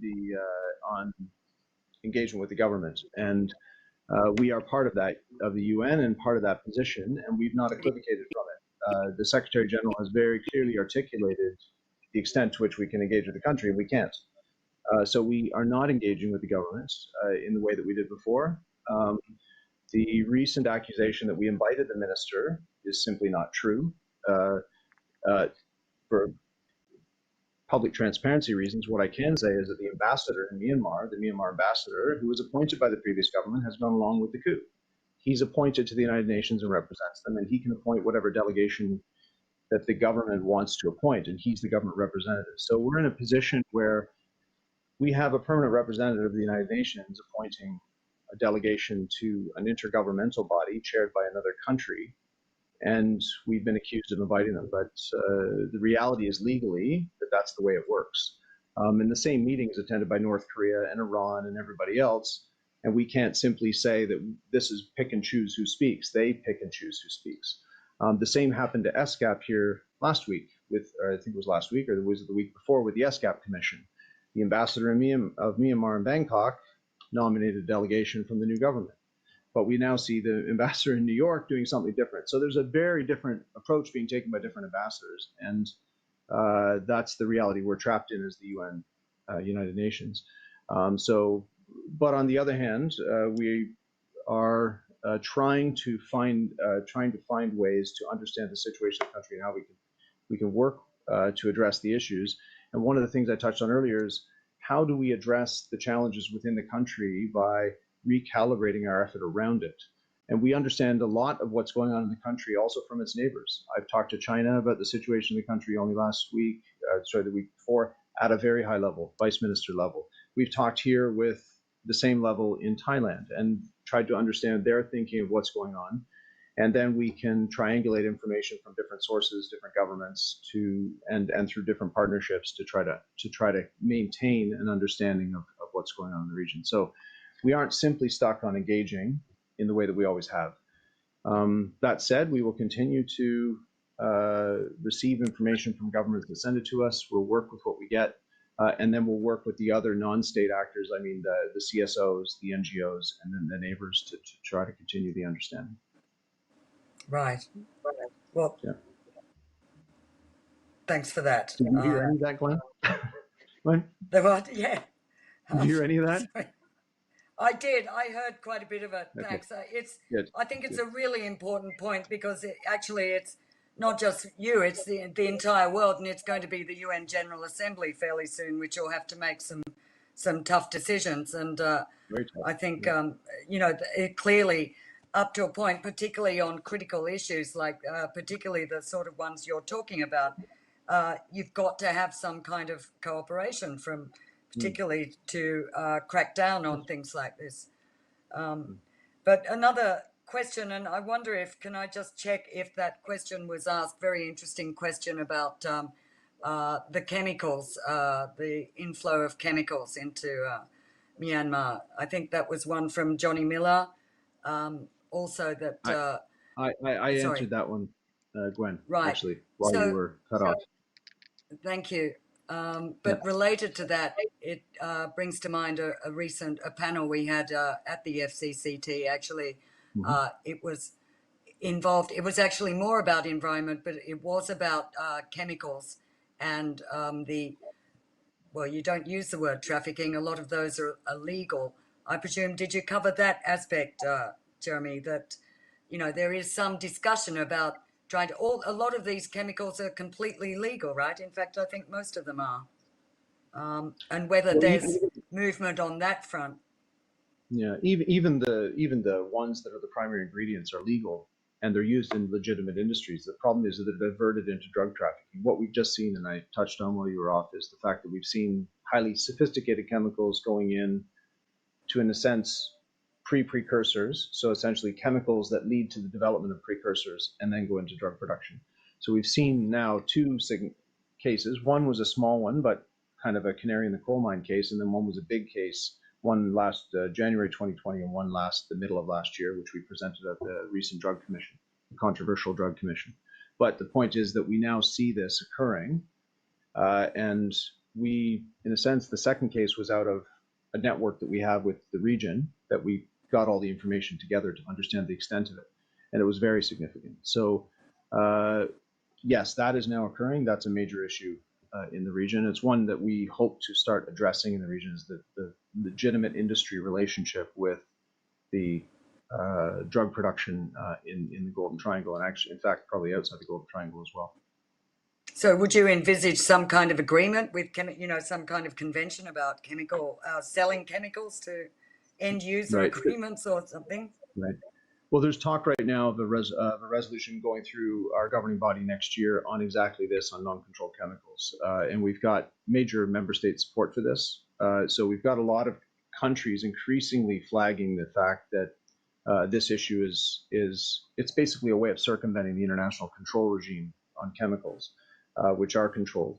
And this has been occurring, known to be occurring, but it's now seen to be a major factor in global drug production. And we see it not just in this part of the world, but the other parts of the world as well.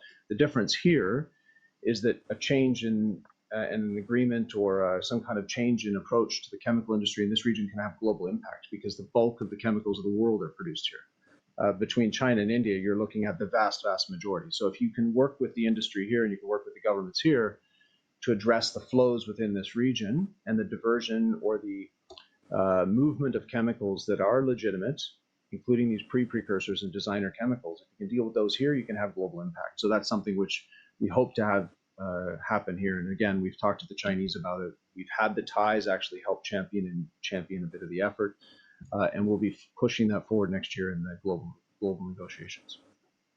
And how responsive have been the Chinese and also India? Well, the Chinese are open-minded. how responsive is another thing. It's very challenging for China. The size of their industry is simply so big. There's tens of thousands of chemical companies and brokers, and that's not a joke, that number. They don't actually know. It's tens of thousands, that much we know. So to regulate an industry and a brokerage system of that size is going to take quite an effort. They acknowledge that this is a factor, and increasingly as they receive drugs from Myanmar, not just, they used to be an exporter themselves, but now as they receive the drugs, they obviously want that to slow down. And we've impressed upon them that we need their cooperation to do this because they're the vital key player. Solutions are going to come from working with them.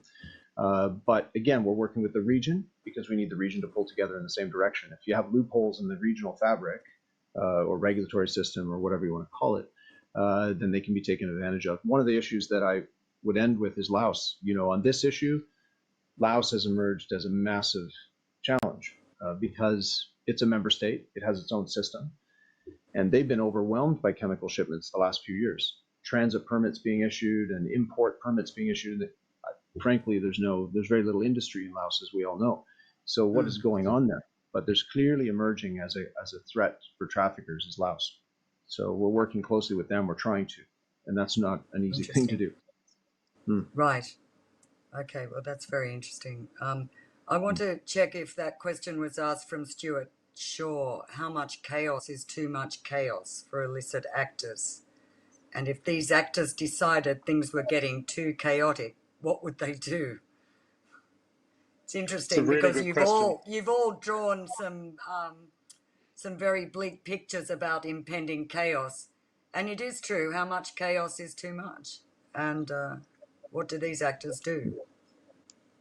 Look, they tend to look for islands. If we're talking about the drug producers, they tend to look for islands of stability among the chaos, because like any other business, if you're running a cut, make, pack factory, which is, as Jeremy said, essentially what these drug labs are, you need a secure transit route in for your chemicals. You need a secure route out for exports. And you've got tens of millions of dollars invested potentially in this factory, and you don't want it being blown up by a mortar strike in a conflict between two warring parties. So you need islands of stability.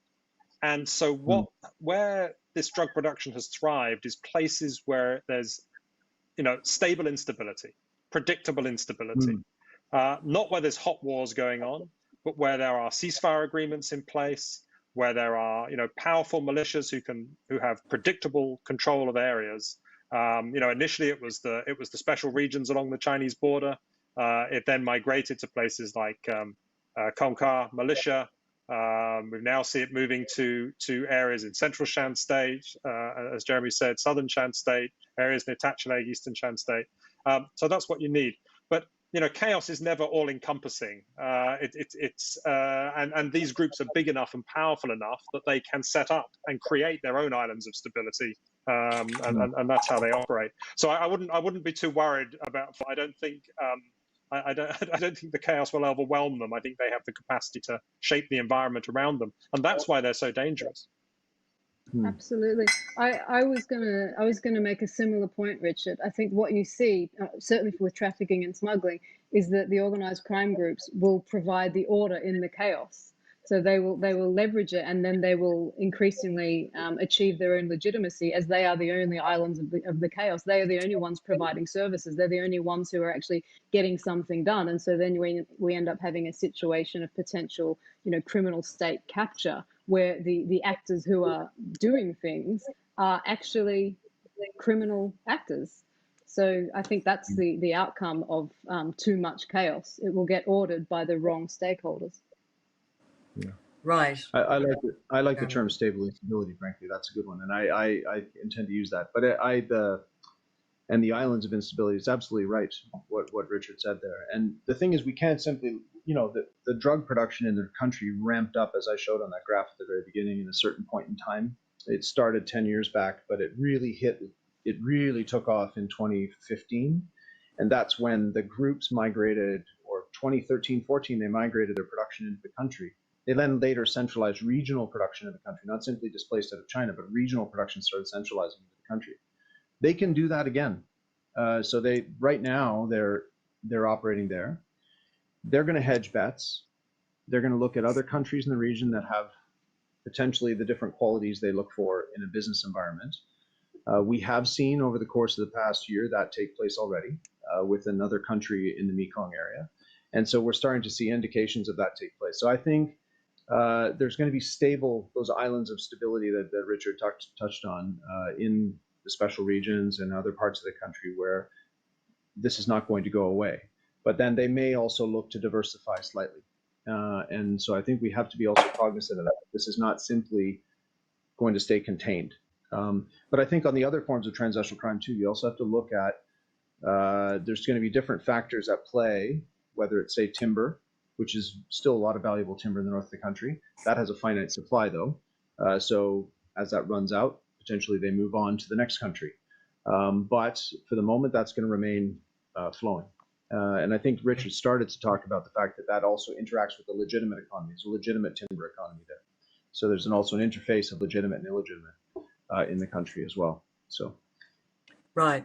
Well, talking about another field of, I presume this question hasn't been asked, but it's one that actually I have, I've been wondering about, but particularly in the last 2 weeks with the explosion of these People's Defence Forces, calling themselves any number of names. I mean, now estimated at, I mean, much more than I think 40 new groups have sprung up, some with almost no real weapons to speak of, others with very crude and homemade weapons, but increasingly some indication that there is some determination to get themselves armed.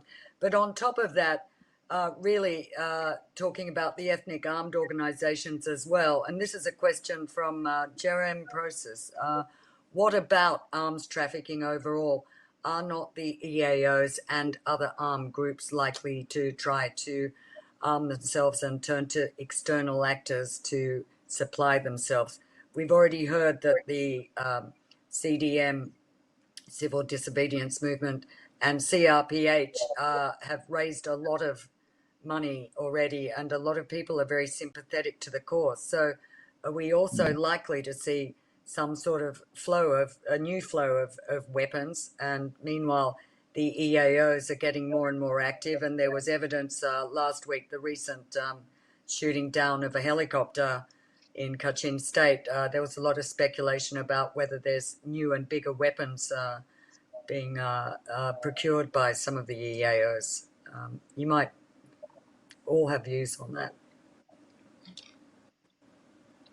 Sure. I mean, I think there is a very lively illicit weapons market in the region. All of these groups arm themselves off the black market, and that is a big market, and they're going to increase that. I think now, when you're insecure, you invest in more weapons. But also, as you say, Gwen, there's a lot of these groups springing up who are seeking weapons, and there's been a number of seizures. A couple of big ones recently in Tacha Lake, where the Thais seized a large number of hand grenades, a large number of assault rifle bullets. So there are shipments being seized, and people are trying to arm up, and that needs money. It's expensive, right? And so where do you get money? That feeds back into the illicit economy. What I don't think we'll see is countries in the region actively arming all kinds of groups, right? I mean, this is not an environment where Myanmar's neighbors want to see increased conflict, or where they're backing groups to take state power. There are some neighbors who Myanmar suspects of arming some of the groups along their border, but it's not a general phenomenon that you have any of the neighboring countries of Myanmar supporting non-state groups to take state power. That's what marks Myanmar out as being different from some other cases of extreme state failure, the Somalias, the Syrias, and so on. And there's no reason for that to change, I think. What you do have is neighbors wanting to maintain some sort of strategic balance within the country, so that the conflict doesn't spin out of control, and that sometimes involves facilitating the arming of non-state actors. And in the case of that anti-aircraft missile, the Chinese-made FN-6 that was alleged to have shot down the KIO, allegedly used to shoot down the Tamador helicopter. I mean, this is the kind of weapon that hasn't been in general circulation, but a couple of armed groups over the years in Myanmar have taken photographs of selfies with this weapon. There was speculation about whether they were, how many there was, and whether they were dummies or whether they actually worked. But if you start to see more man-portable air defense systems floating around, that would significantly change the military balance, because at the moment the Tamador feels it can use air power freely without any risk, and that may be starting to change. Right, that's interesting. Jeremy, you might have a view on that, but before that, can I just add to that? I mean, incredible flows in and out of things like chemicals to make drugs and other things, outwards drugs, meth and timber and gems. So why up to now have, clearly half the country is willing to rise up, but they have not been able to get arms, and yet there is money there. So meanwhile, the ethnic armed organizations have no trouble getting arms. So why is that? And what do you think are the prospects that citizens groups will be able to arm themselves pretty quick smart? I mean, how big is the market for readily available arms of various sorts close to the border areas? It's no accident, I think, that the civil... Sorry, was that to you, Jeremy? No, go ahead. Yeah, it's no coincidence, I think, that we've seen where these locally organized defense groups have been most effective has been along the Indian border, in Chin State, in Sagaing region, in Magway. This is an area where there hasn't been large-scale insurgency in recent years in Myanmar, but across the border in India, there are active insurgent groups, and there's an active weapon smuggling route across northern Myanmar to the northeast Indian states. And so in those areas, there are people who have links across the border, who have links into that illicit economy, and it's easier to get weapons. If you're a young demonstrator in Yangon or Mandalay and you decide that you want to arm yourself and fight back, you don't have ready access to weapons because you're not connected into those networks. The weapons are available, but that doesn't mean they're everywhere and available to everyone. They've been traditionally available to certain groups who have good long-standing connections in the border areas. But that can change. I mean, when there's money and determination, it's not going to be that hard to make those links. And I think we're already seeing it. Right. I think that makes sense. Jeremy, do you have thoughts on that, or? Not really much I can add to what Richard said there. Thanks. Right. America? I had coincidentally answered a similar question while you were off.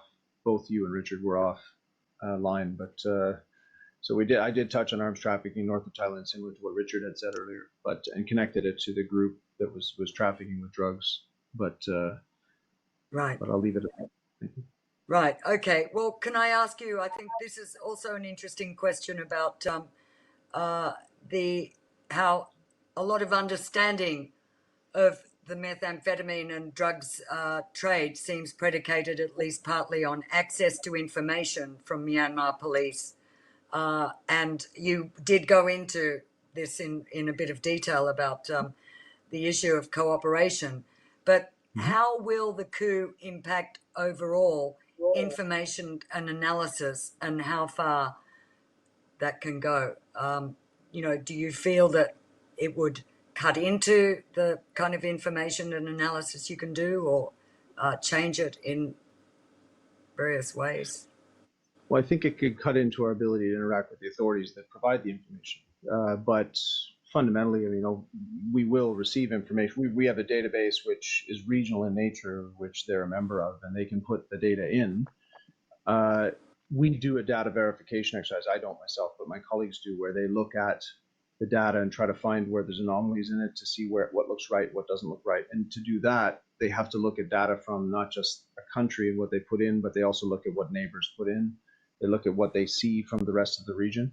And then through that, they can see if it looks right or not. So we're going to continue that process. That's not going to end this year as a result of what has occurred.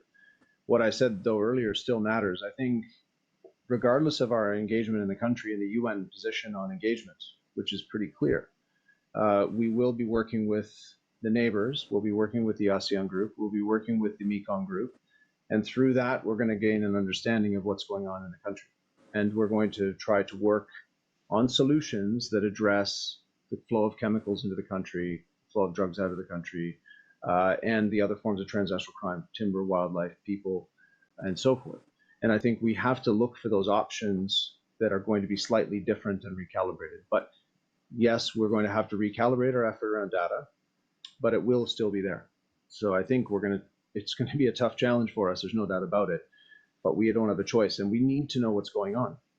We have to find a way to have an understanding, and that the region needs us to do that, because the data we produce is the baseline for the region at the end of the day. Our reports feed into the ASEAN group. They're the basis for their discussion. They feed into global reports. They feed into global discussions. And Right. so if we're not producing those, we're not doing our duty to inform. And so that's something which we're very cognizant of as well. It's a fine balance, but we're going to do that. Right. So can I take it you're slightly optimistic on that front? We'll still produce something, put it that way.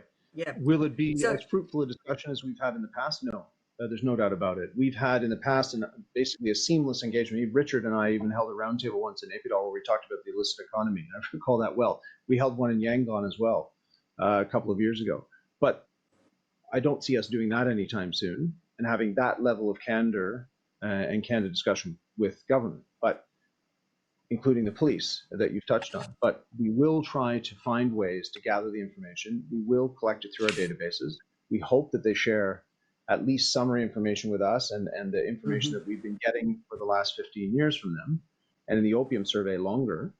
But that's going to be something which we have to discuss at some point. How do we manage to do that, given the instruction of New York in this regard, engagement pattern? Right. So can I build on that with a question I actually had from reading the reports? A couple of those you helpfully sent me before this, particularly the very good one. I think you worked on it too, Richard, last year, which actually, if you rewind a year ago or more, things were looking quite hopeful. And you outlined in the report back then signs in the border areas of, a rising economy, regional integration, some infrastructure deals, some economic growth prospects, and of course, the ever-present ubiquitous peace process limping along, but not in tatters like it is now. So there was quite a bit of hope in that last report you did in mid last year. Along came COVID and all that, and then the coup and this terrible fallout. But that possibly does not negate some of the work that was done last year or progress that was made, or does it? You've got some of those infrastructure deals, some of the regional integration that was happening. You've got some of the SEZs or other industrial zones, which you actually also say can be a real problem for transnational crime. But where have those gains gone? Are there any left?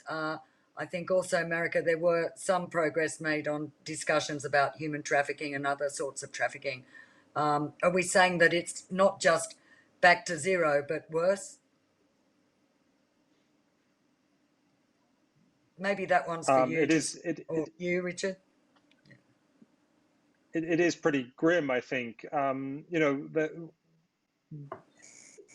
The problem is that that you've taken a lot of the pieces that were hopeful and which could address some of the root causes out of the picture, right? The peace process, as you say, was already moribund last year, 2 years ago, but now it's dead. I mean, the peace process in the sense of a political process that can lead to political concessions towards greater autonomy and federalism, in return for which groups will voluntarily disarm and demobilize. I mean, that's a long-term process to take arms out of communities and out of the political economy of Myanmar. And that's what you need. That's one of the key building blocks for dismantling the illicit economy and moving to a much more licit, good governance kind of situation. But which armed group in their right minds in Myanmar now is going to voluntarily disarm at a time when they see the military doing what it's doing? There is no political discussion to be had.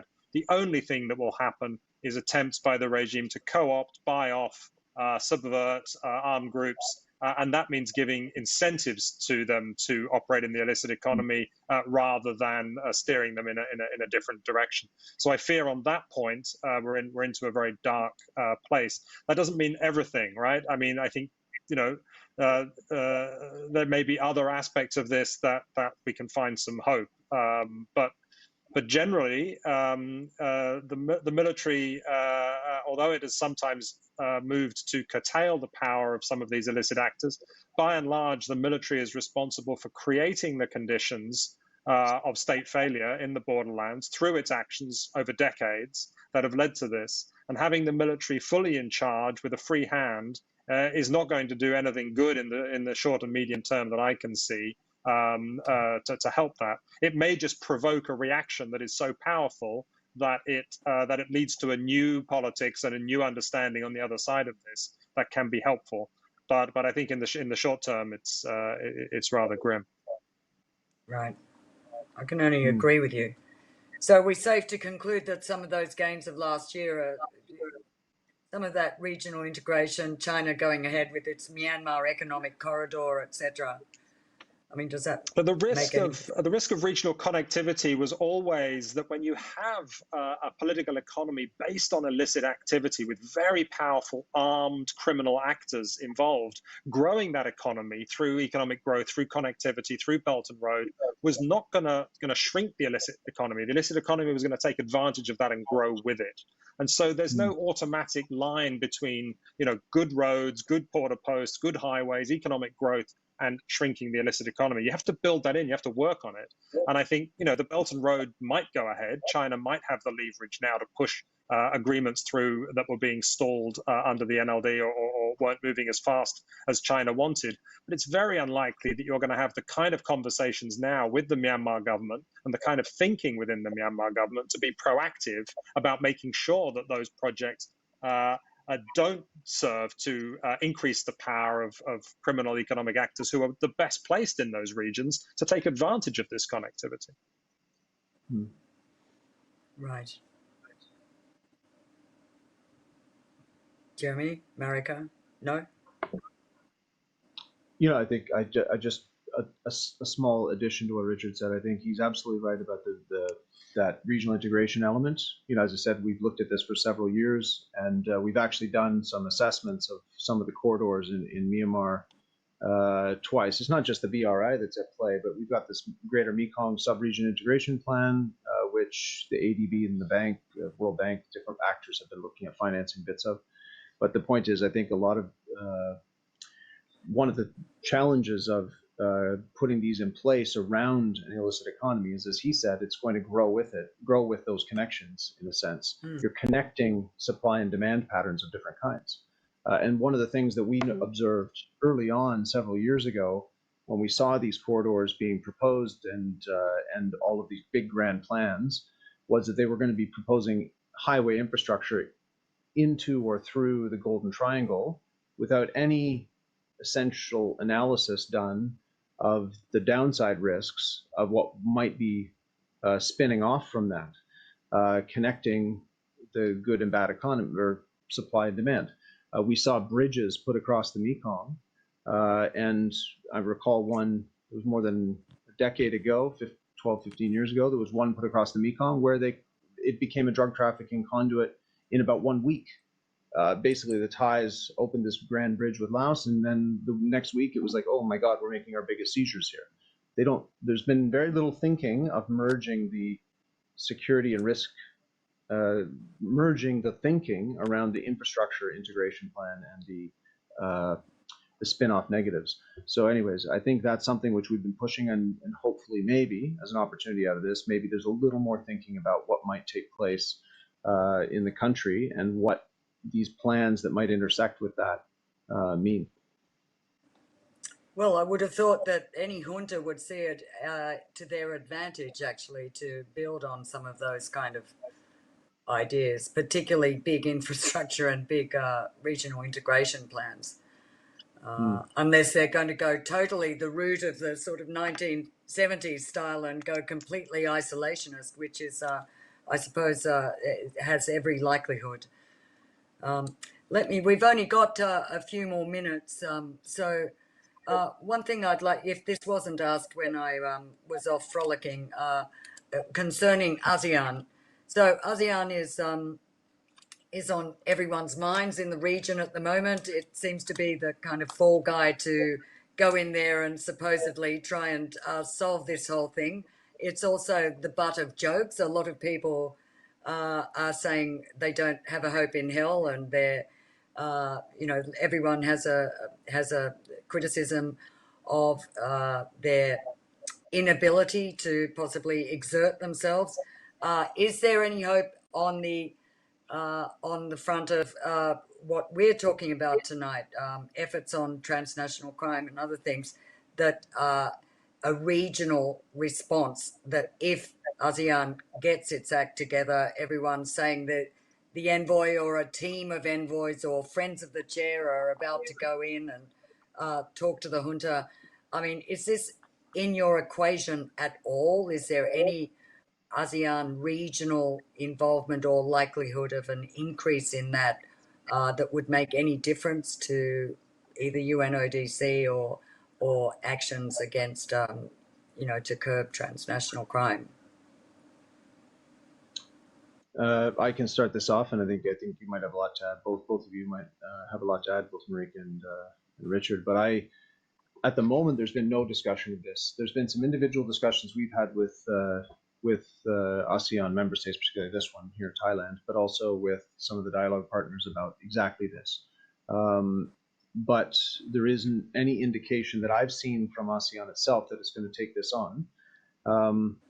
One would hope that they would, because if there's going to be a meaningful discussion about drug production and drug trafficking in this region, you have to look at the direction the business is going. And if what we've said tonight happens, then the region has a huge fallout to deal with. And so one would hope that they're going to do that. And I'm not just talking about drugs, but they should be looking at a range of transnational crime challenges that will emanate from the breakdown of the formal economy and the rise of the illicit.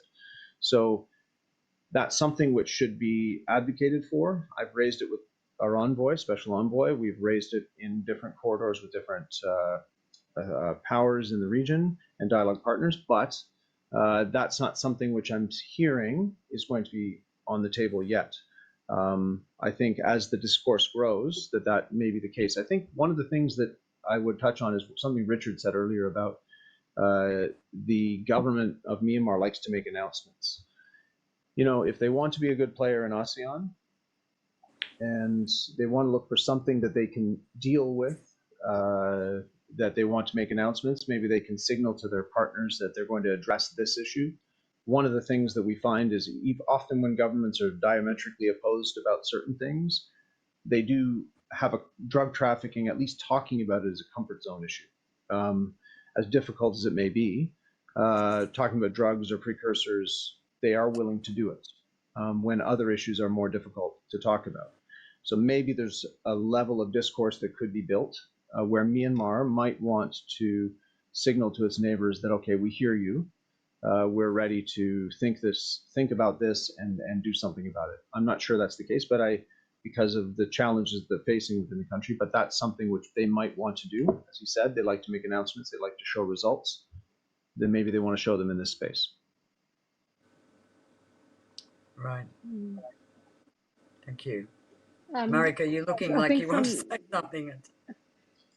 Not really, because it's not a very positive thing to say. But I think on the trafficking and smuggling advisor to the ACT process in particular, I presume you're deeply involved with ASEAN and would see them as part of the solution, possibly, no? Well, I very much hope that they're part of a solution, but I think the trafficking and the smuggling issues, particularly, I think these touch on the difficult conversations that Jeremy was talking about, insofar as they intersect with complex issues to do with movement of people in the region. And I think that hampers a lot of really hard-hitting response to the transnational organised crime elements. So I guess here it can go, one of two ways. Either ASEAN sort of shuts down in fear of trying to untangle that complexity, or they recognize that it's in the interests of the entire region to come to grips with this collectively and make strong collective statements that actually are backed up by targeted actions, timeline, some kind of harmonized understanding, stronger articulation even of what we're talking about, because the challenge that I have on the issues that I think Jeremy doesn't have on issues like drugs is that in some countries technically a lot of these phenomena are not illicit, in the sense that we don't even have strong enough legislation in place across the region that enables that kind of cooperation on these issues that could elevate them away from a political space into one of tangible TOC, or transnational organized crime response. So I hope that it will tend towards that direction, and that they will elevate the conversation and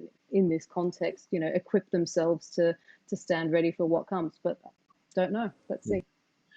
Just on that point, Marika, I know I'm getting your time here, Richard, but the same is true of a lot of other transnational crimes. Environmental crime, frankly, has just become a priority, and the legal frameworks and the policies, it's a hodgepodge, right? It's not really there. The reason why drugs is there is because it's been talked about for so long. One can argue, and rightfully argue, that the drug policy framework of this region is not functional, and it needs to change. And I think we can all say that safely. But on the other crime types, these are newer, they're still being discussed, and there isn't the common understanding in the region on them that needs to be there for them to take action. Drugs, there is more of that, at least. So. Yeah, I agree with all that. Nothing to add from me. Right. So, Marika, I don't know also while I was offline, but there was a lot of interest also in some of your points about trafficking, and also particularly on the trafficking of women. This one from Phil Sherwell about women from northern Shan and Kachin into China for the forced marriages and the increasing vulnerability factor. But, building on my question about ASEAN cooperation, surely what kind of signs have you seen that China is open to any form of cooperation on that to curb that?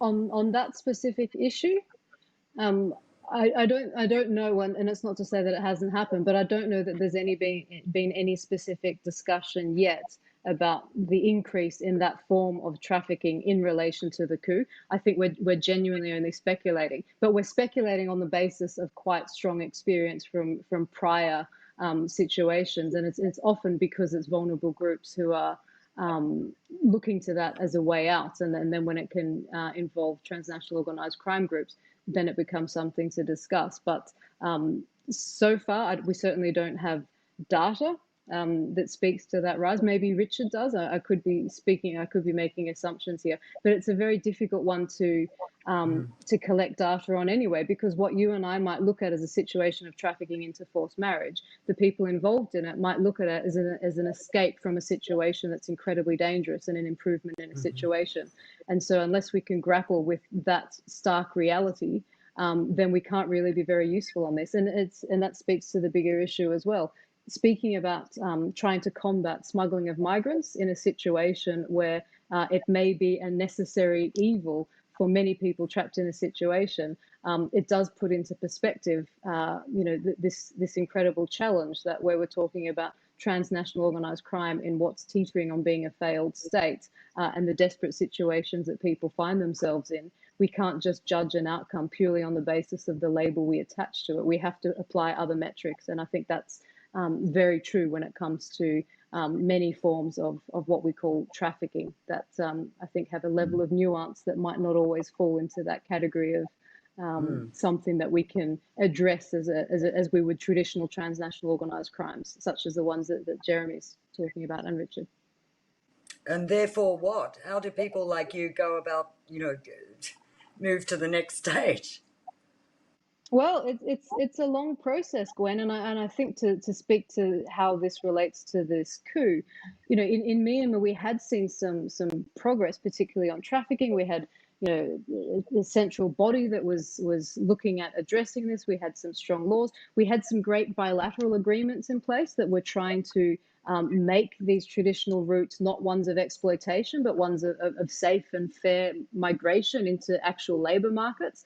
So what happens to all of those? And this is the thing, I think everyone on this call would agree, combating transnational organized crime is not just about criminal justice response. And we can all also agree that we can't fight transnational organized crime without effective rule of law and strong adherence to human rights norms. When those are gone, the very things, the very weapons we need to fight transnational organized crime are greatly hampered. So the issues that I work on, and probably the issues that we all work on, there's no quick fix. They're all the long game. And so we have been set back by this. But I think the thinking for me is it's not about how do we get back on track, but how do we get on a better track? How do we seize this opportunity to learn and to help the states of the region understand what they have lost by deficient responses to transnational organised crime in terms of building regional resilience to some of these issues that don't just affect borders and economies and individuals and communities. They also affect stability of states. And so I think that all of this is tied together. And to me as well, I mean, I've been mostly listening on this call and I've learned so much, but I think one of the other challenges that we have is that we all work in silos. I don't know these other crime types, but I guarantee you that they intersect with the crime types I do know about. So how do we, as people working on transnational organised crime, get better at understanding those linkages so we can work with counterparts who are on the front line and who frankly have the responsibility to address this in accordance with their obligations.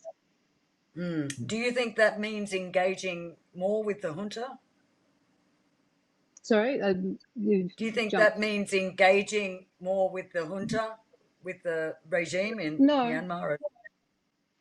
I don't think it's useful to work with certain organised crime groups to fight organised crime groups. I think we need to figure out who we can engage with, who is responsible for adhering to the international obligations. Currently, the junta is not acting like a state, and every bullet they fire cuts away at any legitimacy they have to that claim. So I guess the response is to work with legitimate state actors. As legitimate state actors are the entity that has commit to combating organised crime. And in 2004, the state of Myanmar became party to the United Nations Transnational Organised Crime Convention and its protocols.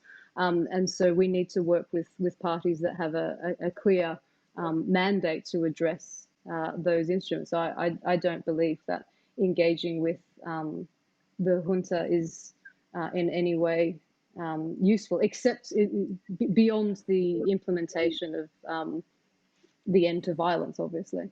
But perhaps my colleagues have different and more sophisticated opinions on that. Well, I think we'll have. I would just say that.